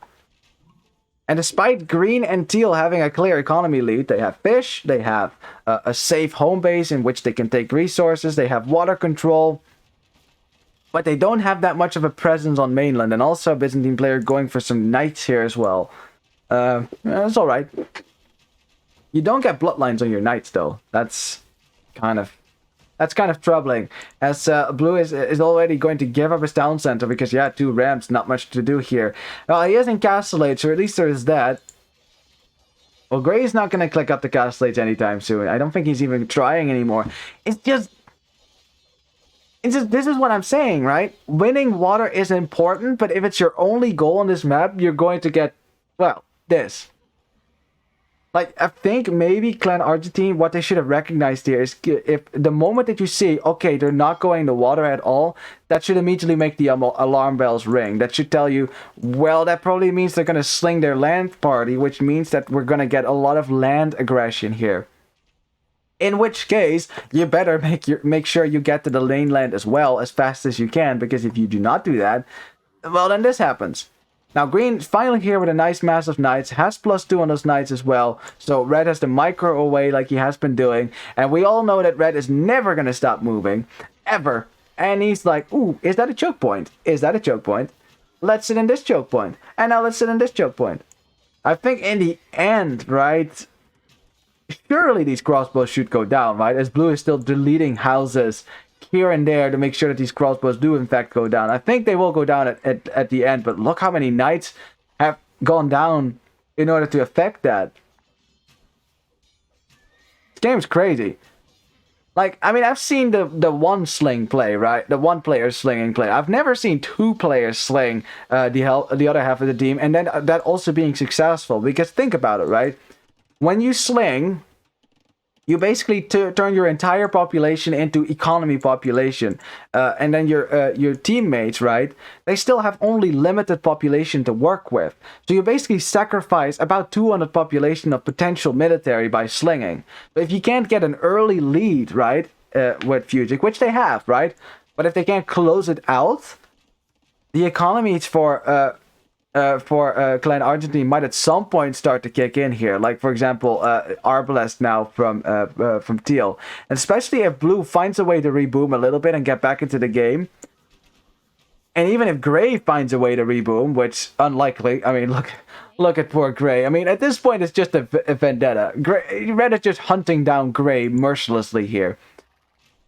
But yeah, if they were able to reboom, they could easily outpup FUGICK here. But the thing is, the amount of damage that has been done. I mean, look at what's left of Gray's base. Very little. I mean, Purple is going to drop a castle in Orange's base for now. To protect them a little bit against the Arbalest. Orange is forced to throw knight after knight at this to distract the Arbalest, so the castle will go up, which it does, so at least it keeps him safe for now. But yeah, I mean, Teal's still an imp, still very dangerous with those Arbalest. So also remember, by giving up your shoreline, you also give up a lot of resources that lie around that shoreline. Like, all these resources that are, like this one, that are close to the shoreline could potentially be ranged by enemy war galleys. So that's also a consideration. Huh. Not a whole lot of happening. It's a little bit of a lull in the fighting here as we wait for the FUGICK players to add some more economy and probably try to go up to Imperial Age as well. As we now have Yellow making some units himself, not just slinging them, and that of course immediately solves the problem that I mentioned before, which is the population problem. You just lack population if you only fight with 2 players. Like, I remember, it's actually funny, it was a game that Clan Argentine Z did play. It was against Plateau Platinum, I think. And in that game, Plateau Platinum did the slinging strategy, right? Which they have, where the Vikings player on the pocket got slung by the other pocket, and he went for a massive longbows, right? Which worked out very well at first. They won water. But as the game progressed, the team started to lose ground. Clan Argentine started pushing across land. And then even though the Vikings player then joined land, it was still 3 players versus 4 players, right? Winning water only gets you a lead. It doesn't give you the win. So if you don't take that lead and use it, at some point, you're going to fall behind land economy. Like, that's the thing with fish. It's not better than land economy in that... Oh, as we have a nice fight over here for green. Very nice. Killing a lot of crossbow for red. Was microing away. That's good. But yeah, green losing a bunch of knights as well. But yeah, like I said, fishing economy is good in that it's cheaper, right? Because one fishing ship can potentially fish this entire ocean. Less wood investment, and it's usually faster than farming. But at the end, a farming economy can keep up with fishing economy as well, right? And so it just takes longer for the farm player to get there. But once they do, having fish or not doesn't really matter anymore. As yeah, Orange still throwing some knights at this. Man, the early aggression from FUGICK was really good. It's just a follow-up that has been a bit lacking, right? Like they had so much pressure going on, but right now, Green and Teal are trying to regain position over here as well. And Red is still pushing a little bit with crossbows. It's gonna be a ranged combo. Not sure. I'm not seeing Purple do it. I think Purple is still gonna sling here. Like, that's like he's getting eco tags. He's just sending villagers everywhere, right? That's just what he's doing right now. Taking all the resources over here as well. We'll see. We'll see how it's going to go as Green has his town center up, so can at least defend the front of what used to be most of Blue's base, but Blue has had to relocate to the side. Now, at the very least, Clan Argentine can always sit safely next to the shoreline, because you know that your opponent is not going to be up on water, and you can also fish as much as you can. And I like that Blue has added fishing ships since as well. Gray has done the same thing, and this is really smart, because that takes away a lot of pressure, right, of having to make farms. You can get a lot of food that way. Gray has gone up the he's clicked up the cast slates now. We'll get there as well. Rebuild your economy a little bit. But yeah, Yellow and Red are still working together here, still bringing some rams forward. No Imperial Age yet for anyone in FUGICK's team, so Rams is going to be all that is available as far as siege goes to kill these buildings, you know, because mangonels, that takes too long. On the other side, though, Green and Teal, they're trying to push on this side. Teal, of course, lost most of his arbalest. Oh, I like this. I like that. Purple also recognizing, okay, I'm not going to make military, but villagers can still be used to make walls. And the biggest reason that players usually don't wall is because it's too much work. It's too much work to wall. You don't have the time to look at stuff like that in most cases, right? So if you're a player that doesn't really have a lot of things to do, why not wall? Now, of course, if you're gonna wall, you should probably coordinate that because orange is also walling. So we're just creating the safest corridor on the map over here. That's kind of ironic. I mean, it creates a choke point, so that's pretty good. This is still a pretty close game, regardless of what it looked like before. I told you that even though gray and blue were definitely getting squashed right now, the fact that it was only 2 players doing it, right? You've seen that the follow-up wasn't strong enough to deliver the final blow. And I don't think that Clan Argentine would have just given up, not with how much water control they had. You know, there's always a possibility to maybe get back into this game.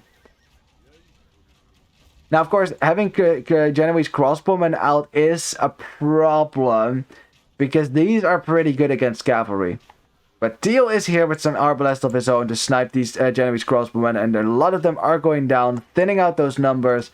And blue, and this is what I mean, blue is here, green is here, lots of population, and you'll see that FUGICK now is 3v4, essentially, right? Essentially, we have 3 players making military and 1 player who isn't making any military at all, which forfeits about 100 military unit space. Now, they've traded that in for a better position, right? They've traded that in for a better position, which they definitely got by all their aggression early on. But the longer this game goes, at some point, 4 players will easily outpop 3 players, right? That's why 3v4s are so difficult. Which is why I still think that whole achievement, the masterpiece achievement, where it's 1v3, where you have to win 1 game by yourself against 3 players, that's just like... I mean, the players have to be significantly worse than you for that to be a thing, if you think about it. Like, if you're playing against players equal to you, then you might be able to beat 1 of them, maybe even 2, but 3, nah. That's... not when it's equal players. That doesn't seem very very likely. In most cases, it's just people who go to the Steam group and just ask for help with that. You know, ask 3 people to join the lobby, resign, and then you get the achievement, and then you do it for all the 3 other people in the lobby, and then everyone has the achievement, which then is not really a meaningful achievement anymore, is it? Yeah, slowly but surely, Clan Argentine making their way to Imperial Age, starting to get pop on land. Purple is going up the Imp as well, and ooh, getting some archer armor. And now I'm getting the idea that Purple is probably realizing, we might get out-popped here. I should probably join the fray with some military of my own. Oh boy, oh boy, oh boy! Lots of villagers going down there in the woodline here. They were outside of the walls. That's yeah, in the Middle Ages, if you lived outside of the walls, this could happen at any time. I mean, Orange, of course, is dealing with it. This town center is firing alongside, so yeah, I think most of these knights will go down. Unfortunately for Green, just before he could have gotten an upgrade, which he's not getting anymore. So, but on the other side, the push looking pretty good. Look at that, 3 players all together. These elite skirmishers make it really difficult for yellow to be anywhere near this. Cheap skirmishers, and they still do very well against these. But lots of hussars now from red. I mean, that is what Mongols hussars are for. They get extra HP on their hussars. Look at that, 118 HP. Lack the final armor upgrade in return for that, so we'll see. But it looks like both teams are gearing up to fight over the left side. And the right side is kind of... I don't know, I'm not seeing a whole lot of activity beyond Orange kind of streaming around over here. Let's see what Purple is making. Well, of course he's making cavalry archers. Why not? Cheaper cavalry archers with Huns is a very nice unit to go for, especially if you can mass them, which is going to take just a bit. You know, they are cheaper with Huns, and as a result, they are better to go for. You know, it's easy to get a boom. I mean, to get a mass going. I mean, with Hunnic cavalry archers, but quite late in the game, so I'm not sure how useful they're still going to be. But we'll see. Maybe on the right side, raiding Gray and Teal's economy could be really nice for that, as Red is actually thinking about doing that. And oh, there's a hole, and I think Teal might have been thinking about blocking that, but those Hussars are going to make it into your base. Those are tanky Mongol Hussars, and Red is like, let's spread those up and let's have some fun, baby. And here they go. Now, lacking the final armor upgrade means that castles do a lot of damage to them, so there's that. But yeah, there's definitely... Clan Argentine is definitely going to take some losses here. Definitely going to take some losses there. In the meantime, though, holding the front are Green and Teal. They will know if they can hold this front, that would be really good. Start taking out some castles, especially Yellow's castle, so we cannot make more Genoese crossbowmen. That would be really good. Ah, poor Gray. Poor Gray. He was finally getting to a nice Vilcon again, and there come Red to spoil it all. I mean, he actually has a better Vilcon than Yellow, so it's even in that regard, but... yeah, good job by Red to just continuously run around and raid some more. That's what the Hussars are made to do. As, Red also sacrificing his Hussars here, or some of them, to get the Trebuchet from Teal, so this castle from Yellow will stay up for now. While Yellow is getting his own trap out and will start trapping down this castle for Teal. So that is a problem. I mean, you might have to switch into bombard cannons, maybe. Yellow also losing a lot of...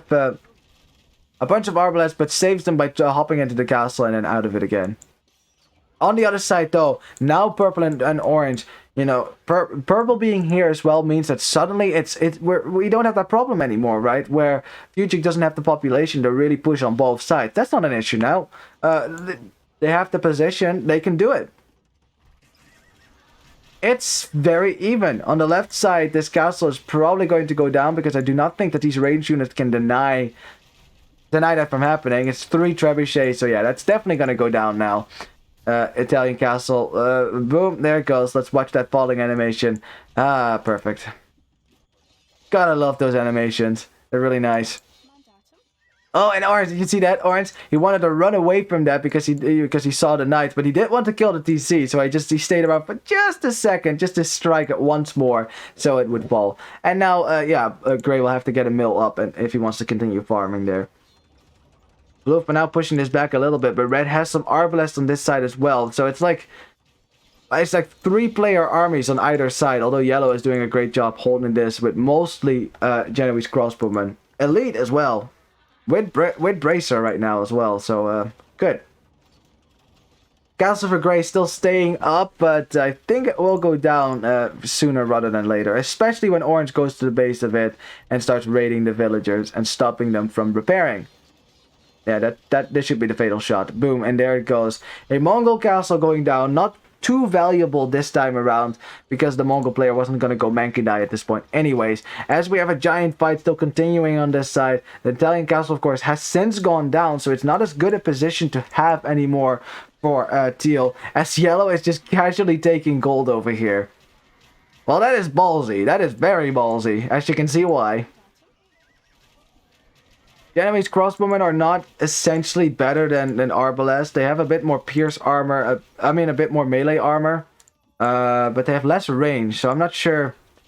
Yeah, Genoese crossbowmen are just not that much better than Arbalest, but they are way better at killing cavalry, so that's a thing as well. On the other side, though, Orange and Purple now happily just running right through Gray's base again, and if Gray was hoping to join the fray with some military of his own, he just can't do a whole lot. And Blue is forced to spam Cavalier here as well. Cavalier which has Hauberk, which means they are very strong against these cavalry archers. They take less damage from them. Only 3 actually. So that's pretty decent. Can also chase them down to a degree. Or at least chase them away, right? But yeah, it's just getting... I thought, I really thought that Clan Argentine had a good shot here as Gray is trying to go to this goal. But that is going to get denied here because Orange is already on that. Or maybe Gray's trying to build something. I'm not sure what the plan was here, but that's... Whatever it was, it will not happen. Position for Clan Argentine wasn't too bad. They had water, they had fish. It's just that land aggression from FUGICK early on was smothering. Very smart. I mean, Gray and Blue were absolutely wiped out of their home bases here. And the position now, overall as a team, is just not... Not fantastic. You can tell by the score. It's a 2,000 score difference. That's not just the fact that Clan Argentine has water. And yeah, Clan Argentine agrees with that assessment, calls to GG, and wow. Great game. That was still a very great game, and I'm glad also to see that slinging strategy worked. And I'm glad to recognize the limits of the sling strategy, which is it cannot go out on indefinitely. At some point, you're going to get out-popped. And I'm glad that yellow and purple recognized that and started to join as well. Because if purple hadn't been here, it would have just been orange. And if it's just been orange, this wouldn't have happened like this. This ball of cavalry archers makes all the difference in the world. And GG. And Clan Argentine Z, they had the right standard idea for this map, right? We win water, and then we get fish, and then we push over land. It's just that the early aggression from FUGICK, I'm not sure if they saw it coming, or if even if they did see it coming, in the end, they weren't able to deal adequately with it. Blue and gray were pushed out of both their bases, and only green and teal, all they could do is stop that from happening. They were never really able to push that far out into FUGICK's base. I mean, teal got quite far, but still. You know, and that was mostly because the follow-up from FUGICK to their early aggression wasn't that strong. Right? It was a little bit of a quiet period in the middle of the game. But as soon as everyone hit Imp, all hell broke loose again. Yeah, just man, it's just funny to me that, like, you know, I say that, right? That I haven't watched the games before and that I don't know what happens, and I also don't know exactly when the GG is gonna come in. Like, I could technically know how long a game is, but I try to forget that purposefully because I don't want to know. I want to be surprised. But I like that I at least I'm getting enough experience casting this that I can tell when a team is going to call a GG, like when a GG moment can come. And often in case when I say, okay, it's kind of GG, and then right like a second later someone calls the GG. It's very satisfying as a caster, you know, to be able to read the situation like that. Now you can just kind of get a feel for it, because it's hard to explain exactly when a team will resign. Some teams never resign. If it's a team of four players called Tim, then yeah, they're never ever going to resign. They will just stonewall forever. That's probably a good thing there's no 4 of them. Oh my god. Well, for the first time in the set, FUGICK taking the lead here after coming back from a 1-0, well, after Clan Argentine led by 1-0. Now it is FUGICK who is leading by 2-1. So this set is going both directions, and it's just a testament of how strong these teams are, by the way. Just, right? They both are able to challenge each other, both are able to get wins here, and, you know, beat the other, right? It's not going to be a sweep either way. That's clear by now. So, you know, if I have to make a prediction, I'm pretty sure Clan Argentine can take another game, and that this is going to go to 5 games. You know, I mean, that is a faulty prediction. I know that, but honestly, even if you didn't know that already, wouldn't you think so after you see these teams play? Wouldn't you think this is at least 5 games? Me too. But we're not there yet. We're not there yet. We first have to go to the home map for Clan Argentine again. Another home map for them. Let's see if they can actually make good on that prediction of me, and see if we can go to the 5 games. Now, I'm rooting for that, by the way, because I'm a caster. I want 5 games. That's more content for me. That's more content for you. And look at the KD, by the way, here for Teal. 288 kills. Great KD. Loving that. Getting that early imp with the Italian bonus there, getting your Arbalest on the field definitely did the trick there. It's just, yeah, Gray couldn't really help, right? Gray was definitely on the back foot, wasn't able to get the military out. Definitely took more damage than Blue did. Definitely took more damage. I mean, look, 13 army is just not enough. It's just not enough to keep yourself alive at that point. Yeah, nice KDs as well on this side. KD for Red would be better, but if it weren't for all the Hussars that he spammed into his opponent's bases, which of course die quite fast. You know, that's the whole point with Hussars. But still, you get the kills, and that's the whole point. Looking at the economy. Now, this is the interesting part. Let's look at the sling. So we have some significant sling going on in the early game, right? Where purple and yellow were slinging orange and red, but they didn't continue to do that at the end. At some point, they started getting their military out themselves, which is why it's not as much sling as you might expect, right? But that is good. That's a good thing. It covers that weakness that I talked about. The fact that you have less population. Look at the castles here, very nice. Both Italian players have 4 castles. That's like a standard thing then with Italians. You need to get at least 4 castles up or something. Well, if you want to go for Genoese crossbowman, having 4, very nice. Nice boom as well here for Chancellaro, which was orange. Very nice. Looking at the timeline, yeah, it's just there was a moment that I was thinking here, especially like early on, that there was like later on in the middle here that Clan Argentine might be able to get back, but FUGICK with the right moves on land and the strategic decisions do got back here. So Ashwanda says he slinged me back for the elite Genovese. Oh, did he now? Oh yes, I see. Well, that is so nice, isn't it? You know, it's like, here's your resources right back, get your elite Genovese crossbowman. And that was a pretty important upgrade to get, right? Because it makes him so much better. Cancellara was the only bastard that didn't sling back. No, he was like, yeah, you sent me resources, that's mine. That's mine now. No returnsies. Oh, man. Alrighty, let's see. What is the 4th map? Uh-oh. Did someone say earlier that we should ban Pampa? Because whoever said that didn't actually ban Pampa in the set, so it's Pampa. Alright, here we go. It's gonna be good. Alrighty, welcome to the... What? Fishing. Oh, yeah, okay, right. And that was the game. Obviously, it's a win for Clan Argentine Z, so we will go to a 5th game right now. GG, exactly, right? It was a very fast game, but Clan Argentine in 14 seconds just managing to win this. There was no doubt about it. Just look at the house placement here from blue. There was no way to get around that. And green, especially, by doing nothing, did everything. And obviously, I'm just joking. That's on me. I thought that I knew there was going to be a restore. I didn't know that it was this short, right? So I didn't check that beforehand. So that's okay. That's okay. We'll just go to Pampa Part 2. Here we go. This would be the actual game on Pampa, and here we go. I'm not exactly sure what the restore is for. Maybe it wasn't spectatable or something like that. In any case, welcome to Pampa yet again. This time it's going to take longer than 14 seconds, as you can see.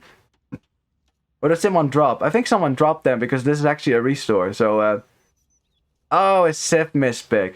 Ah, okay. Well, I'm glad to see that that you guys are at least fair about that. That's good, because there were actually some matches in the group stage where, especially around Category C, I don't know why, but where a lot of times teams picked civs and then they still went for other civs that they weren't allowed to pick, and then sometimes it was like both sides did it, so then there's no real point for an admin win. I don't know. But yeah, good that we're sticking to the rules here. So Brexo, oh, he went random, didn't he? Oh, I see. It happens. Sometimes I forget to pick a civ as well. In any case, let's talk Pampa, shall we? Let's first introduce the players. We'll start with Clan Argentine Z. It is their home map after all. In the blue, we have Squall playing as the Japanese. I love that. In the green, we have Khmer for keeper. Alrighty. In the teal, we have Terreno playing as the Magyars. I love that as well on this map.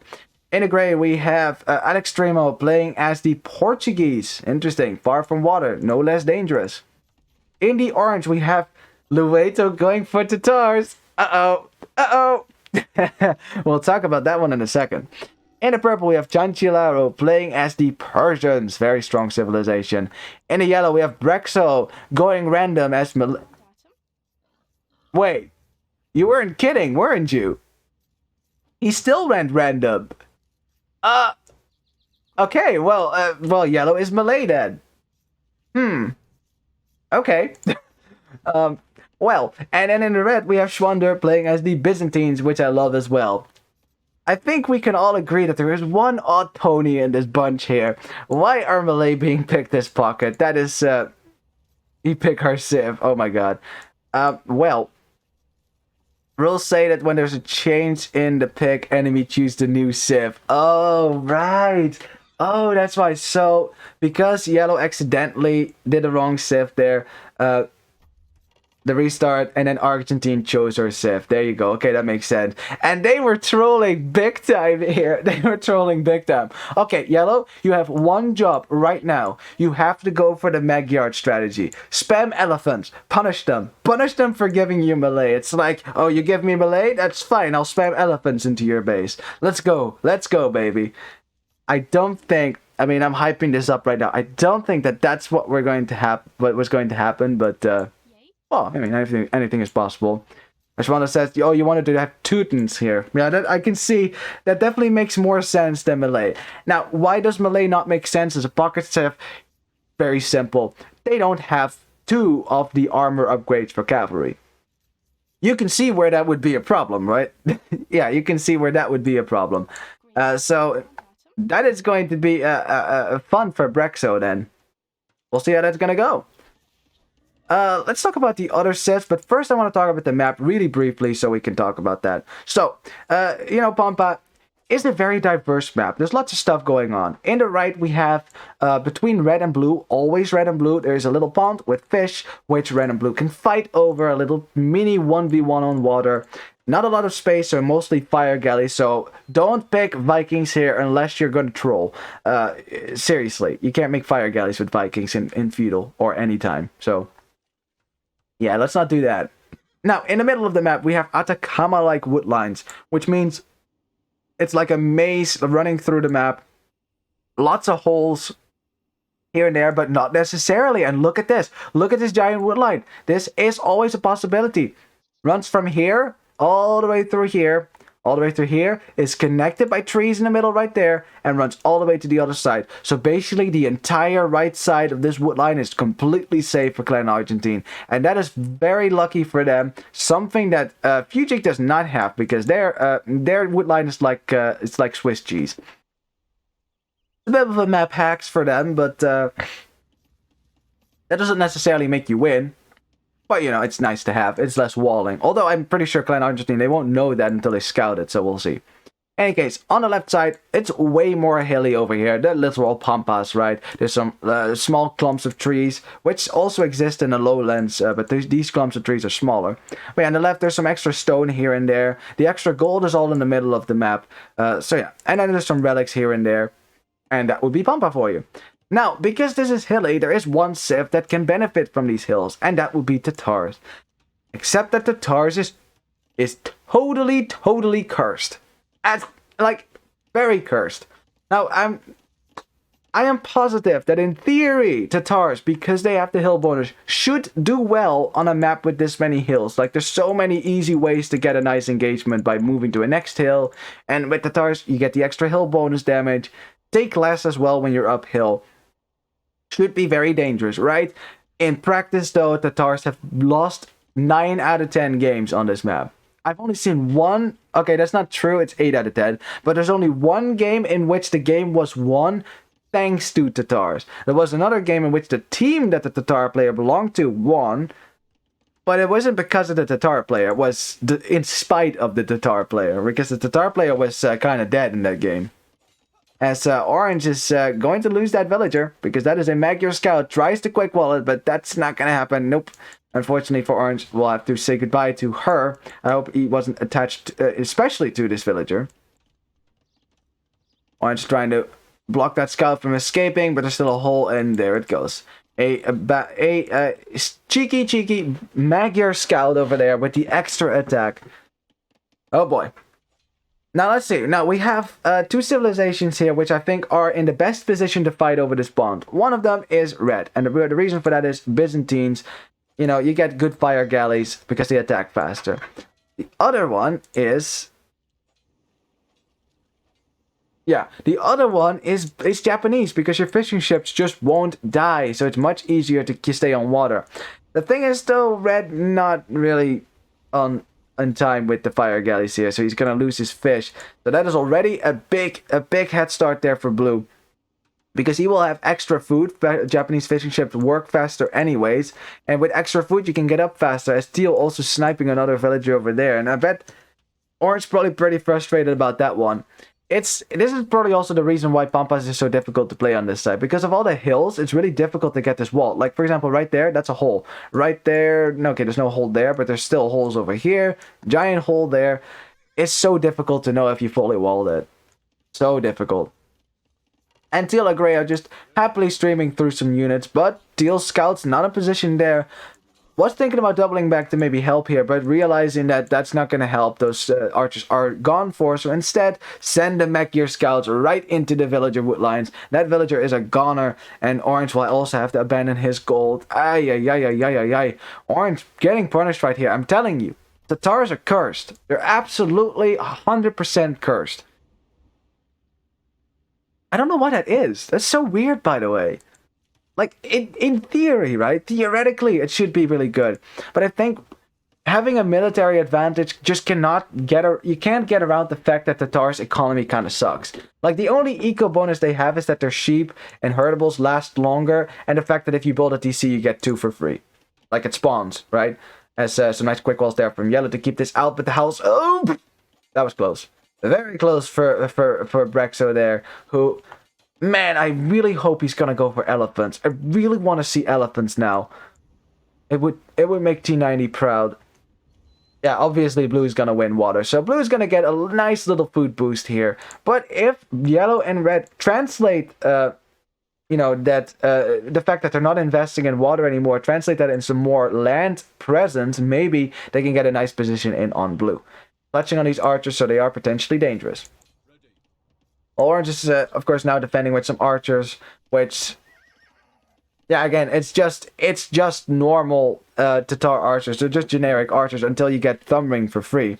Now, Portuguese archers are cheaper, so you can make more of them as well with less gold, so that's pretty good. Nice micro there from Orange as well, microing away, but now is out. Well, there's too many archers there now, actually.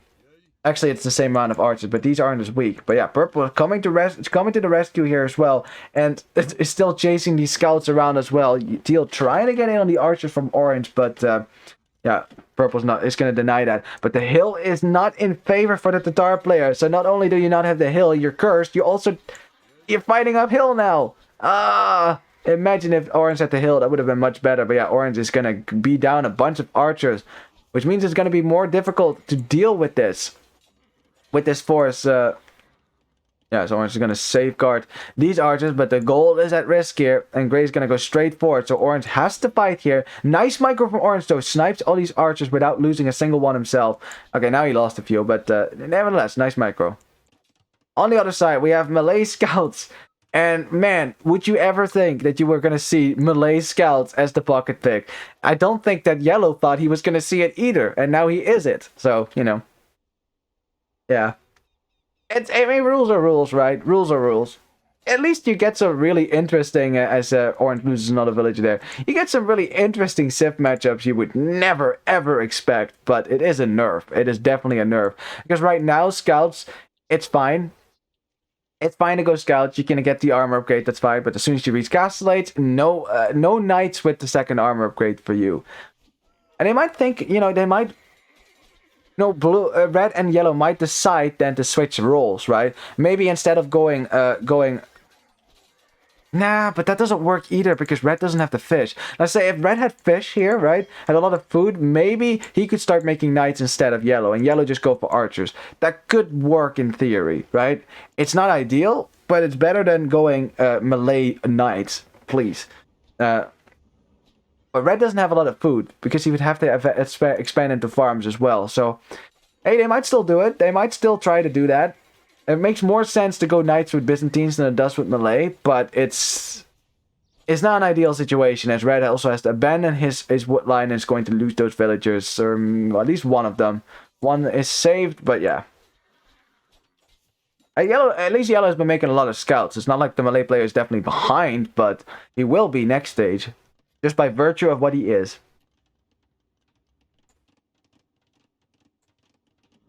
And green is just happily chasing these scouts around. I really still want to see really still want to see elephants. I mean, if the Malay player is going to continue with cavalry, I mean, elephants is about the best cavalry unit he can make. You know, at least they make up for being well, for having no armor by being very tanky with HP and being very cheap. So, you know, everything has its drawbacks. Oh boy, quick wall. Ooh, quick wall succeeds, or at least yellow is going to keep the scouts out for now. Also, green almost running too far around, allowing yellow to maybe get an archer kill or two, but yeah, only one, and losing a bunch of scouts for that as well. So I'm not sure if that was worth it. And now the archers make it to the gold, and at that point, yellow will have to run away from the gold. It's just, man, I mean, it's not just the fact that you have to deal with Malay as your civilization. It's also that your team is just behind on all counts now. It's orange took some damage as well, doesn't have a forward position. Gray has way more archers. Blue has won water from red, so that puts him ahead of red as well. And then on top of that, you're stuck with Malay. Yay, elephants! Let's go! It's not attacking. Go, elephant! Elephant has area damage as well, but oh, blue! Blue, you cheater! He's bringing forward spearmen. That's mean. No, don't kill the chonka boy. Oh, okay. Well, that's I mean, that is fair. All is fair in love and warfare, but you know, that sucks for yellow. Is actually making elephants, and then it's still not gonna do anything because the freaking spearmen are here. And what about the Tatar player? Still cursed. Still cursed. Yeah, Squall said it's cheating. Oh, you mean making elephants is cheating? No, it's just a step bonus. Yeah, but spearmen do quite well against elephants because they have such high attack, and elephants, they'll take a while to kill them. So poor yellow. I still love the fact he's actually going for elephants. I mean, it's the cheapest cavalry unit he can make right now. So is it? Wait, are they more expensive than knights or not? Now I can't quite remember. Well, whether they are more expensive or not, you would definitely get more value for a Malay elephant than you do for a Malay knight. So, yeah, let's go. Magyard rush. Magyard rush. I mean, I don't think it's going to really work out. Oop, we had a little bit of lag there. I think that's the players. That's not just me, by the way. That's like in-game that just gets recorded in the recording. But, I still don't think that the Malay Magyar rush is really going to help. Mostly because what makes that rush so strong is, as Red is trying to get a TC up, is losing some villagers. What makes it so strong is the fact that usually it's 1v1, and your opponent is not expecting the elephants. And Red, okay, he gets it up. He's not expecting the elephants, right? And you can just wreck his TC and surprise him. As Squall says that everyone is lagging. Oh, it's a server you played on. I see. Rip to that then. Rip to the crossbows as well, because that was a lot of crossbows for red that are now down, and now suddenly has nothing to defend himself against the crossbows from blue. And yeah, lag is recorded in game. Isn't that weird? Yeah, it's like every time I lag here, because I'm not gonna lag. Like, the setup I have right now is perfectly capable of playing and streaming this, so I don't lag so much here. But anytime you guys lag in game, it lags for me as well, and then usually it's followed by someone saying, "Oh, it's laggy," so then I know indeed that it wasn't me, it was lag. And boy, man, I bet that that orange and purple wish that the lag would suddenly like glitch out this army and it would disappear, because there's just not much that gray and teal that can be done to stop gray and teal here. And the Tatar player is still freaking cursed. 50% of the way to Castellate. Oh my. On the other side, red losing still more crossbows here as well. There's not much he can do. Those elephants are just simply not going to cut it. Simply not going to cut it. And you know what the worst part is? Even if you do make enough elephants, guess what? Then the Khmer player's like, "Oh, you think you can make elephants? I can make elephants. And mine have the second armor upgrade." What do you think about that one?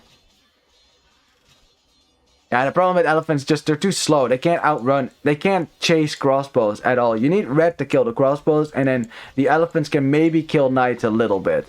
Maybe. But not when they're outnumbered like this. Not when they're outnumbered like this. I mean, at least to do some area damage, so as you can see, all the knights are weakened now, but yeah. Same time, purple is struggling with the crossbows. Now, let's just say this is not. They didn't. FUGICK isn't going to lose this game because I think they are going to lose this game. Like, look at the position. It's terrible, right? It's not looking too hot here. When your opponent can run through your pockets base like this unopposed, 32 crossbows. That's not a good sign. I don't think that this position is due just because yellow had melee. It's also because the critical fights were lost left and right. The water fight, and then also the fight over here between orange and purple, which was more equal, right? Because it was just meta. That must have been due to because of the Tatar curse, as purple is trying to raid, but yeah, teal's following here, and that's not gonna last all too long. Nope. As orange has the hill. Ooh! Not a lot of knights here from teal. He sent most of them back to deal with the raid. So, maybe together orange and purple can clear this up. I mean, orange has an equal number of archers than gray does. Purple is kind of distracting with some knights as well. They're not engaging right now. So I think in the end, this should be a clear up for orange. But yeah, purple had to donate a lot of knights. Orange took some losses as well. So, you know, regardless, position is just bad. Especially because if you're a Tatar player, you want to get ahead of your opponent so you can switch into cavalry archers. That's really the unit you want to go for, considering the fact you don't get arbalest and imp. So,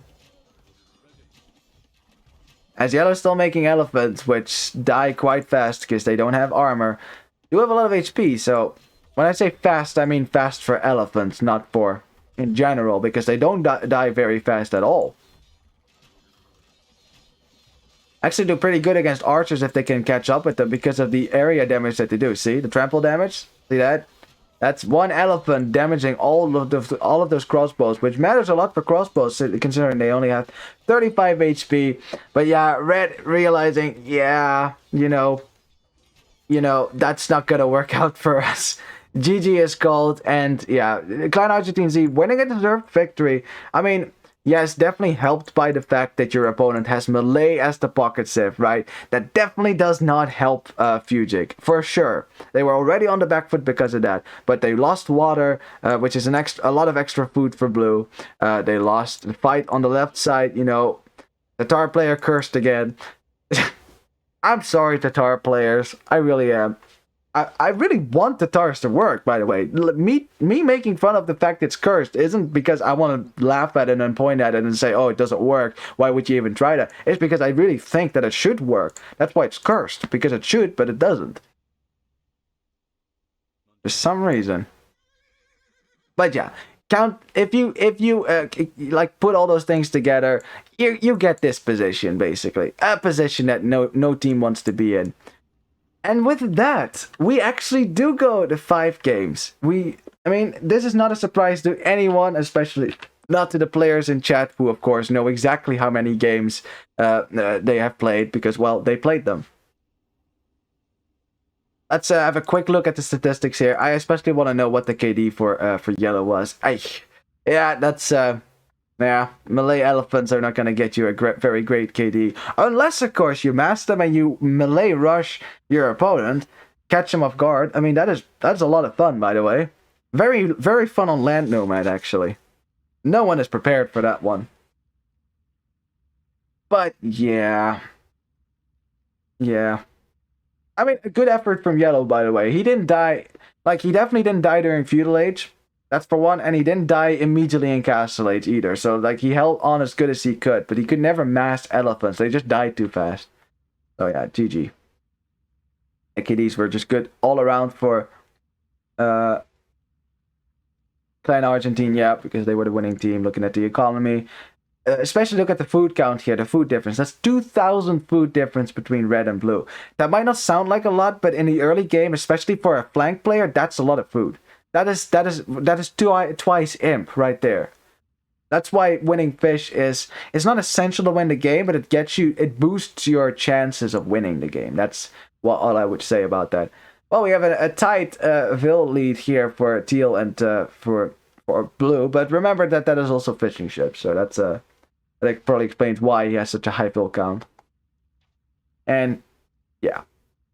GG.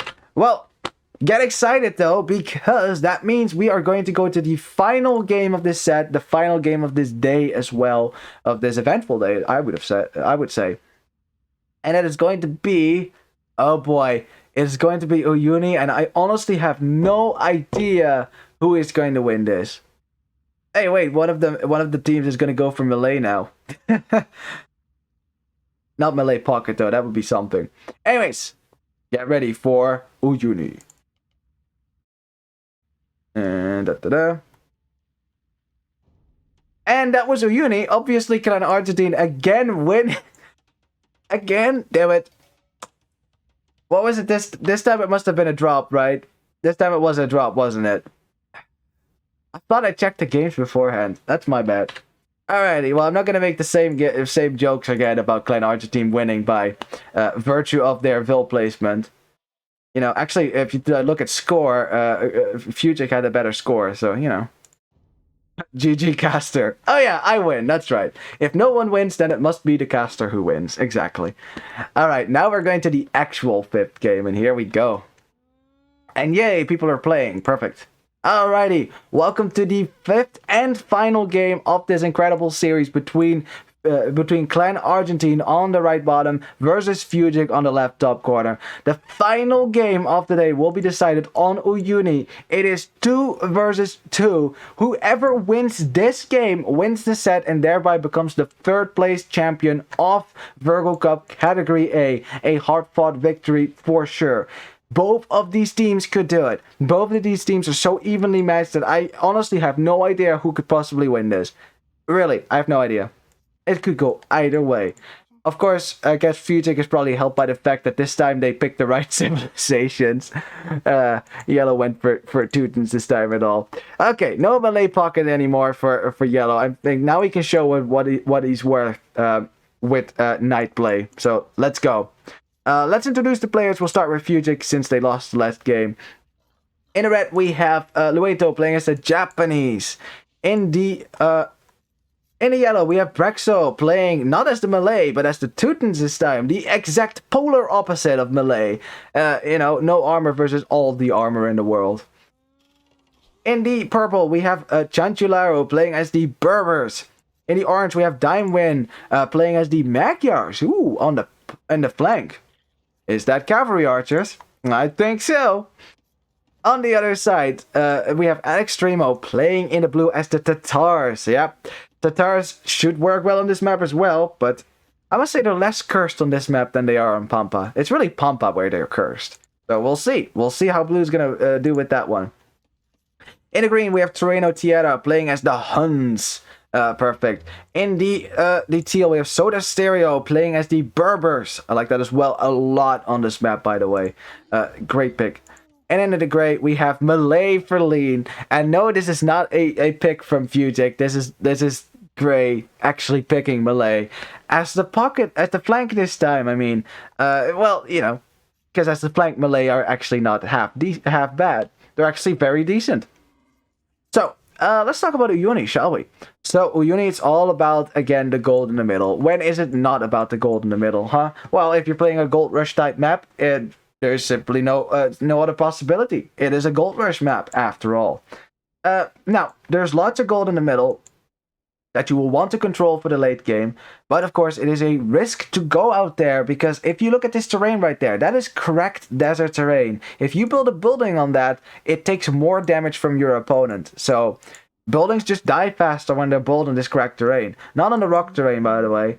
Which, by the way, you can build on. This is not rock terrain that blocks your building, so you can build castles on top of this if you want to. That would be awkward if you wanted to get the stone, which is only found on this rock terrain. Imagine that, like if you say you want to get this stone, you have to build a mining camp right there and keep walking back and forth. And that's not the case, so no worries. But yeah, all the stone on the map, right in this ring, right around the ring of Uyuni. Which also means that there's no stone at the player's bases, as you can see, right? No stone, just like Kanagawa. As we had a little pause there, but we're all good now. I really like that, by the way. I like the fact that if you want to go after stone, you have to take some modicum of a risk, right? You can't just take the stone that you already have naturally at your base. You have to fight for it. It's worth it to get the stone on a gold rush type map, which is why it makes it so nice. It just adds some flavor to the game instead of just people walling up and just mining stone and they go to the middle and drop a castle and there you go. No, not on Uyuni. Not on Uyuni. It's all about securing the middle in the late game. And using the stone is definitely a good way to do it, but not the only way to do it. The other way is by making lots of military. Something that, especially a civilization like Berbers, what else? Well, mostly Berbers actually. They're the spam civ of this map. The other pocket civs are very strong civilizations as well. Why am I looking at... Oh, wait, purple has Berbers as well. Oh, Berbers mirror. Never mind, I'm stupid. Okay, so yeah, Berbers for teal and purple then will be very good at spamming here. I like Berbers a lot in this map simply because there's so much gold, which means that with cheaper cavalry, you can spam more units. It's very simple math. I'm not going to go into that. I like Teutons as well on this map, and the reason for that is that there is something to fight over, like a clear objective. Like the problem with Teutons is always, can I force a fight? Because if I can't force a fight, I have to keep chasing, and if I have to chase, I can't decide where fights go. With Teutons, you can actually force fights in the middle now, where your opponent is probably going to have their mining operations, and if you fight there with your cavalry, they will probably want to stop you from doing that. And if they do that, right, if they try to stop you, they'll have to fight against the Teuton cavalry, which has extra melee armor. That's what Teutons do best. Definitely not something you can underestimate. Nice for the flanks. On the bottom side, since it's Malay versus Japanese, 2 Asian civs then. Huh, interesting. But one East Asian, the other Southeast Asian. Not the same by any means. You know, it's going to be more, you know, probably a foot archer fight. Whereas in the north, because it's Tatars versus Magyars, I am kind of expecting cavalry archers. More so, look what Orange is doing. He's not going up yet. Is that a fast castle attempt here? Are we going to try to get into cavalry archers immediately? We'll see. Hasn't really finished walling his map though, which is concerning. Which is kind of concerning, but we'll see. It's going up to the village now. 23 villagers. Nah, okay, not fast castle. No, that's not that's not enough food. So that will just be straight into archers. Just went later than you normally go. Anyways, this is sure to be an exciting game. As Red tried to snipe a little villager there, but the Vil has loom. Of course, Red is in feudal age, so he can snipe villagers if he wants to. I'm really curious then why. Wait, did I miss something over here? So, did Blue lame? Is that what happened here? Because, like, if Orange made this many farms... What? Wait! Orange! The boar! No! He can't see it! He can't see the boar! No wonder! I was wondering, why is he up so late? Is he going fast castle? Why are we making farms? It's because he didn't see the boar! Oh, it's like right there too. And he doesn't see 2 of his llamas. No wonder. Alright, well that explains a lot. So no, Orange is not going for a wacky strategy. He's just delayed the feudal. Well, that kind of sucks. That kind of sucks big time, because now that means you're going to be behind in the archer count, because Blue is not gonna give you the satisfaction of staying well, he's not going to just let you sit there with fewer archers. He's going to do something about it. As Purple is... yeah, just going to have to run away from this. Can't fight 4 of these scouts. Still can't fight 4 of these scouts, because these scouts have full HP. Most of them, at least. Oh, well, Orange, I feel you, man. I feel you. That sucks. That freaking board just outside of your scouting range, that is very unfortunate, but... well, it all comes down to some scouting, and I guess Orange just didn't properly scout the back of his base. I'm not sure if he lost his scout or anything early on. I didn't see that. I can only speculate, of course. I'm not seeing the scout alive right now, so that might be what happened, right? Orange might have lost his scout somehow, maybe fighting Blue Scout, something like that. Didn't scout the back of his base yet, and then just didn't find his boar. Yeah, there's not much you knew about it. He's probably gonna find that boar later, and it's gonna be like, oh, that's where it was. You know, you might assume that he was lamed or something like that. It did happen earlier, didn't it? Yes. No, that wasn't the last set. That's when the lame happened. All red and yellow looking their way to fight, maybe find a way into Gray's base. Gray, of course, taking wood lines that are essentially unsafe because of the way he walled. It's less walling, but all your wood lines are rangeable, which means that Gray will have to abandon his wood line in a second. And no, he's not Japanese, so it's not cheaper for him to go to another wood line.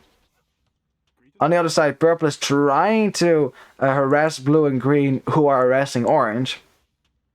But yeah, green is on top of this, is continuously pushing away the scouts from purple, but isn't buying enough time for orange to bring his archers in as well. But ooh, look at that, nice micro there from blue, sniping an archer from orange, not losing one himself. Very good.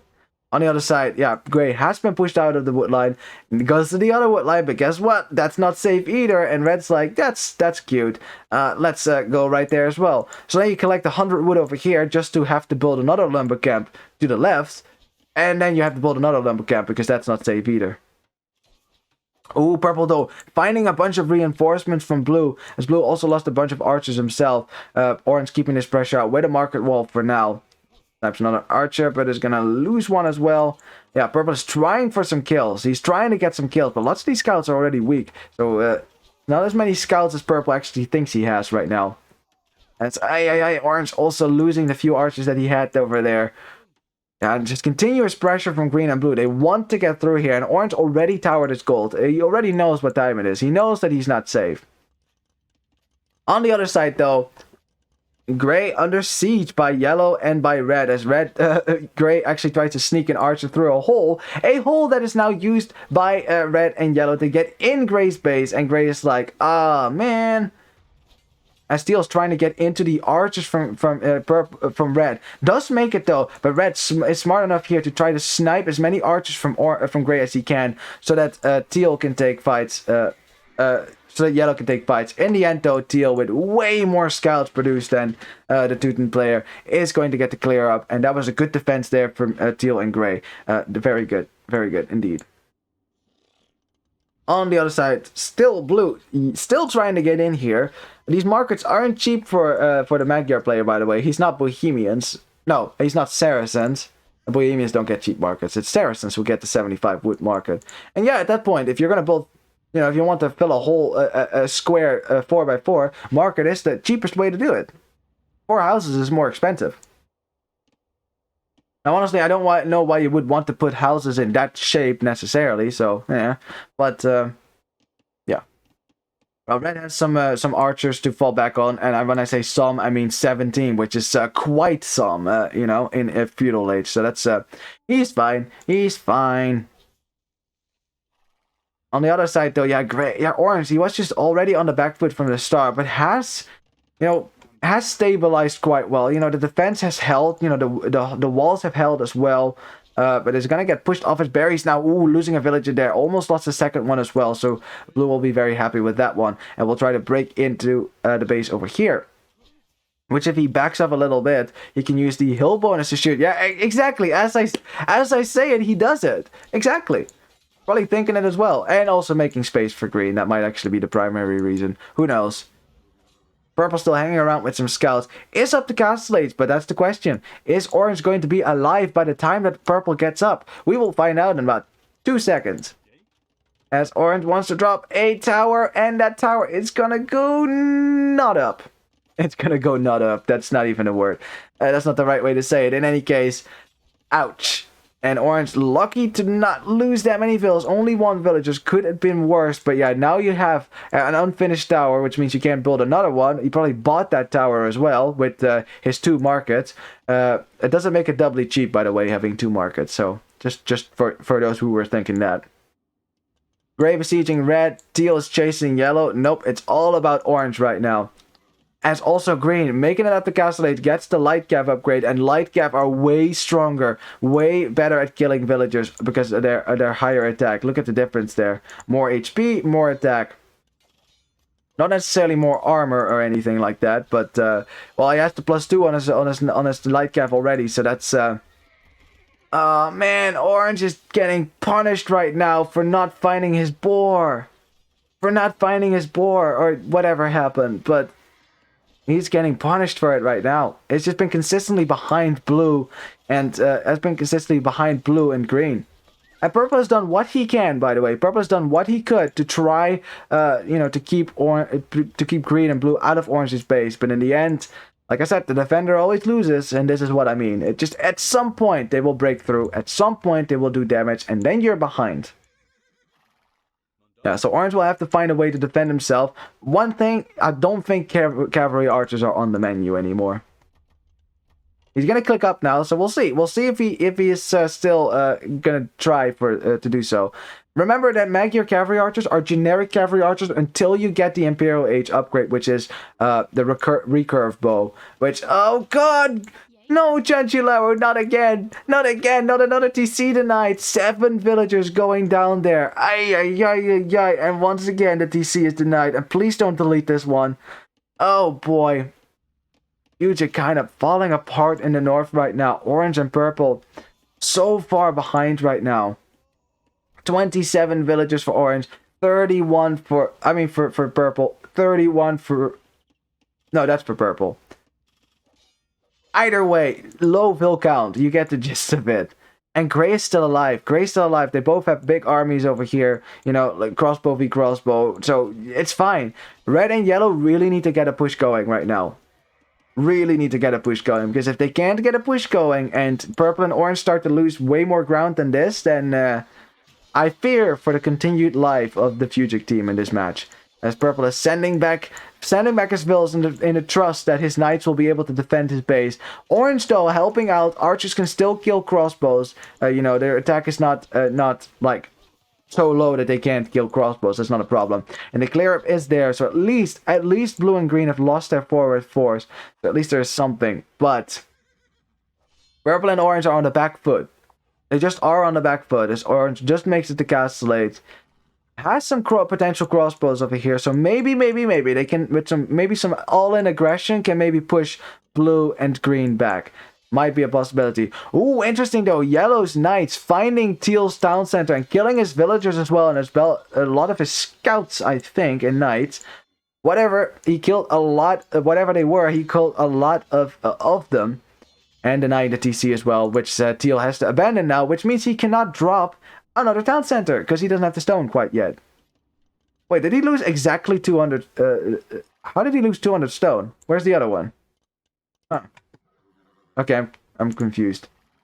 Teal has 0 stone right now. Alright, in any case, Teal and Gray looking to push forward here after a minor setback, which was losing that TC up on the front. But yeah. Oh yeah, okay, so what happened here is that Teal dropped the TC, right? So he has 2. So he has 100 stone, which is just enough to get another TC up. But for some reason, he only got nada back from deleting that.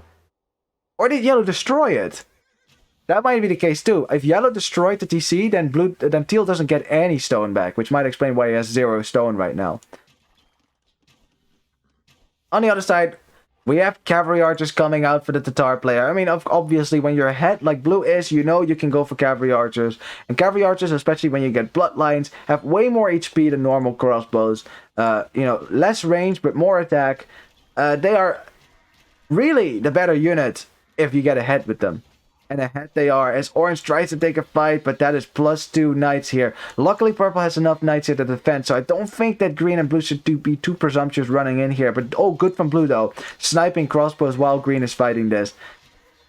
Yeah, purple is about to lose most of his knights. Orange, though, is sniping the cavalry archers, which do not have bloodlines, so that's really good from him.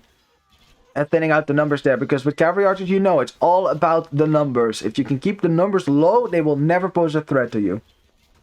They might snipe some vills here and there, that's about it. They can't kill your castles, they can't kill your TCs, they can't push your buildings, they can't even fight your knight friends, because there's just not enough numbers here. So, yeah, blue losing a bunch of those, not that good for blue. Not helped by the fact he didn't get bloodlines just yet. I mean, he'll probably think about it in a second. As he grouped up his units with the ram and they're super slow. Hey. Yeah, well, green is gonna fight a little rear guard action to make sure that they won't get attacked from the back, and that will be that. Yeah, it's still 50-50 for now. Like, I wouldn't say that blue and green have the definitive advantage, other than that blue is bringing in some rams, which, yeah, that definitely helps pushing buildings. On the other side, though, two giant armies vying with one another. We have red and yellow versus teal and gray. And red and yellow know they have to push. They have to clear this. They can't just win this. They have to clear it. They can't just have a 50-50 fight here and then be like, okay, we're good. No, no, no. They have to clear this. If they can't clear it, they can't push on their side. Or maybe even outmaneuvering this army, right? Like, hit gray before they can reinforce, something like that. Anything. But they need something. And there's a huge fight waiting to happen here. Because orange and purple right now, they're holding on. Orange is actually to a nice number of crossbows, despite being on very low economy. Like I said, orange is not going to go for cavalry archers. That he can't afford it. That wouldn't be prudent either. But they can only hold. They can't push. You know, they know that as well. Like, they're telling their teams, push, push, push. We will hold. Push. And, I mean, red and yellow, they're doing it. They're pushing across this ring for now. Fearing probably that if they go down and leave that ring, they leave their hill position as well. And they also know that whatever damage they can do to gray and teal is just, it's not worth losing your army for it if teal and gray can keep their armies alive. So they're just waiting for the big fight to happen, as teal is actually committing his camels to it right now. So red is sniping a few camels here and there. Okay, teal withdrawing now. Probably that might not have been the intention. Maybe the camels kind of went ahead of themselves there. Now, blue and green are up, have gone to the middle here to get some extra gold as well. And I like that green is sending his knights around to raid yellow from the back, and that is so good. This is so good, because if purple is busy fighting this over here, and it's taking purple and orange all they have to defend orange's base, and green is free to send some knights around to raid. Because once that happens, yellow can't actually send his knights back, because yellow is taking a fight right now against teal and losing that fight as well. Teal's camels coming in very clutch over here. Gray still has a good mass of crossbows as well. So red has to abandon now. And with yellow's base is also going down to the knights. So many villagers are getting killed right here. And that is just disaster for FUGICK all around.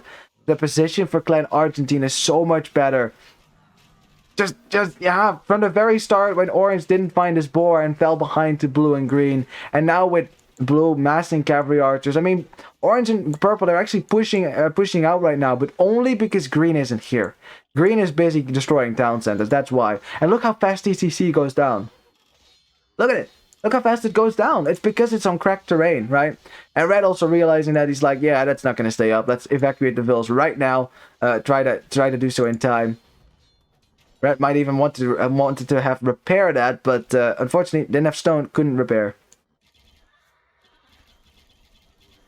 And now this is starting to become a very dangerous mass of cavalry archers. They're being produced from 5 archer ranges now. The numbers will go up faster and faster. Blue has all the gold in the world that he could ever desire. Purple doesn't know where to send his knights right now. Doesn't know where to send his knights. I mean, he could try to maybe get behind blue and maybe force a fight that way, as orange is still microing away from this. I mean, very good. Still thinning out the cavalry archer numbers as green makes it to the crossbows, gets behind it. Purple is right hot on his tails as green gave the hill to purple. Okay. Now takes the hill again. Now purple has to take the fight. And here we have maybe one of the last fights in this series as well, because if orange and purple lose all their army now, which I'm pretty sure that they are going to, green simply has more knights than purple. Cavalry archers do more damage to knights as well, so it's much more difficult to fight here for orange and purple. And yeah, they're just getting pushed back. And once you start losing mass, it goes fast. As blue is actually getting in front of orange to stop him from running away, as so many crossbows go down over here. Oh, but it's sad to see the north flank fall apart like that. You know, because you just know that if orange had found his boar, it would have just been a normal game. They would have been, it would have been crossbow v crossbow, and whoever wins that fight then goes into cavalry archers. But now blue, I mean, they attacked too, right? I mean, blue and green, not to underestimate the work they did by attacking, right? But their attack got off to a really good start because orange was behind. Man, and now gray is also up in Imperial Age as well. Well, that's melee for you. Red is up the imp as well. He's getting some more upgrades. Might get Arbalest in a sec. Has 60 crossbows. Well, -1. still a force to be reckoned with. Still a force to be reckoned with. Yellow is still here. Yellow might actually find this DC and deny it. Or, I bet he wishes he found it now. That would have been pretty bad for Teal to lose 2 DCs like that. But, yeah. I mean, the bird player now is forced to switch into camels, which... Granted, when camels hit cavalry archers, they do extra damage because cavalry archers are also classed as cavalry, right? So camels will do very well against camel archers provided that they can get close to that, the cavalry archers. If that is not the case, then no. Because camels of course have less pierce armor. Now, yellow and red both almost up to Imp. Red's going to hit Imp in just a second here. Is it still possible for FUGICK? Can they still do it? They have potential Imp armies right here, with which they could maybe go and maybe kill Grey, maybe kill Teal, something, right? But they have to do it fast because, well, Purple is dying fast to this right now. Purple is trying his best. He's trying to delay as good as he can, but he can't stop town centers from going down anymore. There's too many knights over here. +2 knights as well. And he just doesn't have the eco to make more military right now. He has the gold, ironically, but doesn't have the food this time around, I'm pretty sure. Yeah, not a lot of food to spam. Even if your Berbers doesn't work. And we have a fight on this side as well as Yellow and Teal take a fight. But before the upgrades come in for Yellow, and Yellow loses all its knights. I mean, Red has his Arbalests alive, but without Yellow there to help, it's going to be so difficult for Red to push this by himself. And we know that Red is a great player with archers. We know that, but... I mean, look at the micro. He's trying to dodge shots here and there. But it's just, you're fighting a battle that is so difficult to be fought here. Because in a second, Yellow is going to have to defend himself at his own base. Won't be able to send any reinforcements to the front anymore. And this is also not one of those games where you say, oh, well, you know, FUGICK is losing their home bases. They still have the gold, right? So they can still win. Yeah, they don't have... Their gold control isn't, like, perfect here. As Green is already raiding that gold over here. If Purple... Well... Okay, he was raiding it, but I guess this is more important. This is way more important. They're chasing down Purple's villagers, and Purple is splitting them up as well. And so is Blue! Oh, Blue... Oh, Blue. Blue has a bone to pick with Purple, doesn't he? Blue has a bone to pick with Purple, man. He is hunting these villagers down methodically. That's not just a random hunt. That is like, I know where your villas are, and I'm gonna get them all. I want all the villagers. Well, there's only 14 left, and all of them are in the center. Yeah, that's all the villagers left. Yeah, now Yellow, his farmlands in the back of his base are going to get raided. Red is still taking fights here against elite skirmishes as well, which Grey is fine with. Grey's fine with this. You know, he's trading trash units versus gold units. He's okay with that. I mean, we're on a map with virtually a limitless gold, but yeah, the situation isn't there. Yellow cannot defend his base and push on the front. And FUGICK calls the GG, and with that, Clan Argentine becomes the 3rd place of the Virgo Cup VI Winter Wars for Category A. Hey, I agree. Gran Serie. I agree very much. What a game. What a series. I mean, what a set of games, and it was awesome. And it must be a heartbreaker as well for FUGICK, you know, to get this far and then just not make it, right? And they will always look back on that Pampa game where they had to play with melee, and that definitely didn't help either. But in the end, you know, these two teams, that, you know, either one of them could have won this series, honestly. That's how good these teams are. But Clan Argentine succeeding on the home map here for FUGICK. Yeah, but admittedly, just good play. I mean, Orange definitely kind of screwed himself over by not finding his board. That definitely didn't help. But then also Blue and Green capitalized on that, you know, on that disadvantage for Orange by gaining an advantage of themselves by attacking. And then yeah, Red and Yellow, they were definitely kind of winning on this side. You know, imagine if Yellow had been able to just send knights indiscriminately to the front. I think they could have probably pushed Grey and Teal at some point. It's just that Blue and Green were faster. Much faster. So by the time that Yellow can finally start pushing with Red, well, Yellow's getting raided, Yellow's getting raided, and then Red is getting raided. It's just... that's when you know when a team game is over, when your left flank has fallen and your right flank is being attacked by 4 players now. That's just... it's a losing battle. But man, what a game. And what a series too, man. You guys played awesome. Brought your A game. This felt like a final. And imagine the finals are tomorrow. And that's why I considered this weekend to be the finals weekend for me. Like, it's been great all around. Now let me update the scoreboard just for the hell of it here. I mean, I'm sure that Clan Argentine, they will want to take a screenshot of that to show it to their mom and be like, look, we came in third. And yeah, you can actually go to your mom with that one. I've been joking about that throughout the entire Virgo Cup, all these weeks. But honestly, when you make it third place, be proud. And honestly, when you're FUGICK and you make fourth place, you show it to your moms too, because you should be proud of that as well. Going through the teams that they did, and FUGICK especially getting so close to making it to the finals too. They definitely deserve all the praise as well. But yeah, GG. Have a look at the statistics just for one final bit of numbers and nerds for us. Yeah, great KD for red there. 281 versus 141 as well. But yeah, yellow, unfortunately, Teuton Cavalry is not going to save you when it's only camels. And yeah, teal made a lot of camels as well, which definitely still doesn't, definitely helps you. It's not like teal took the best fights in the world either. I mean, you can tell how many units teal lost as well. But yeah. But yeah, especially on this side, yeah, once the cavalry archers came out in sufficient mass, you see why cavalry archers are so dangerous. They kill knights faster because they have better attack. They can chase knights, right? They can run away from knights, and they have more HP than normal crossbows. They are really the better unit overall, unless counters are on the field, right? Like if there's a lot of pikemen and skirmishers on the field, you don't really want to go for cavalry archers. Unless you're going to run away from all of that, at least. Yeah, a lot of army from the archer spammer over here, but yeah, on the other side, Alex Tremo only behind by 1. So and with cavalry archers, mind you, Tatar cavalry archers. Look at the KD too. Look at that. That's cavalry archers for you. That is cavalry archers. Great economy here for green. Definitely had the best boom. Probably had the best boom, I guess. Definitely the best food economy, that we can say. And then it just says, long live Clan Argentine. Yes, long live indeed. I mean, definitely live long enough for the next tournament, because otherwise I don't have good teams to cast. Well, no, okay, that's unfair to all the other good teams. I mean, the good teams list including Clan Argentine. That's what I meant to say. Here we go.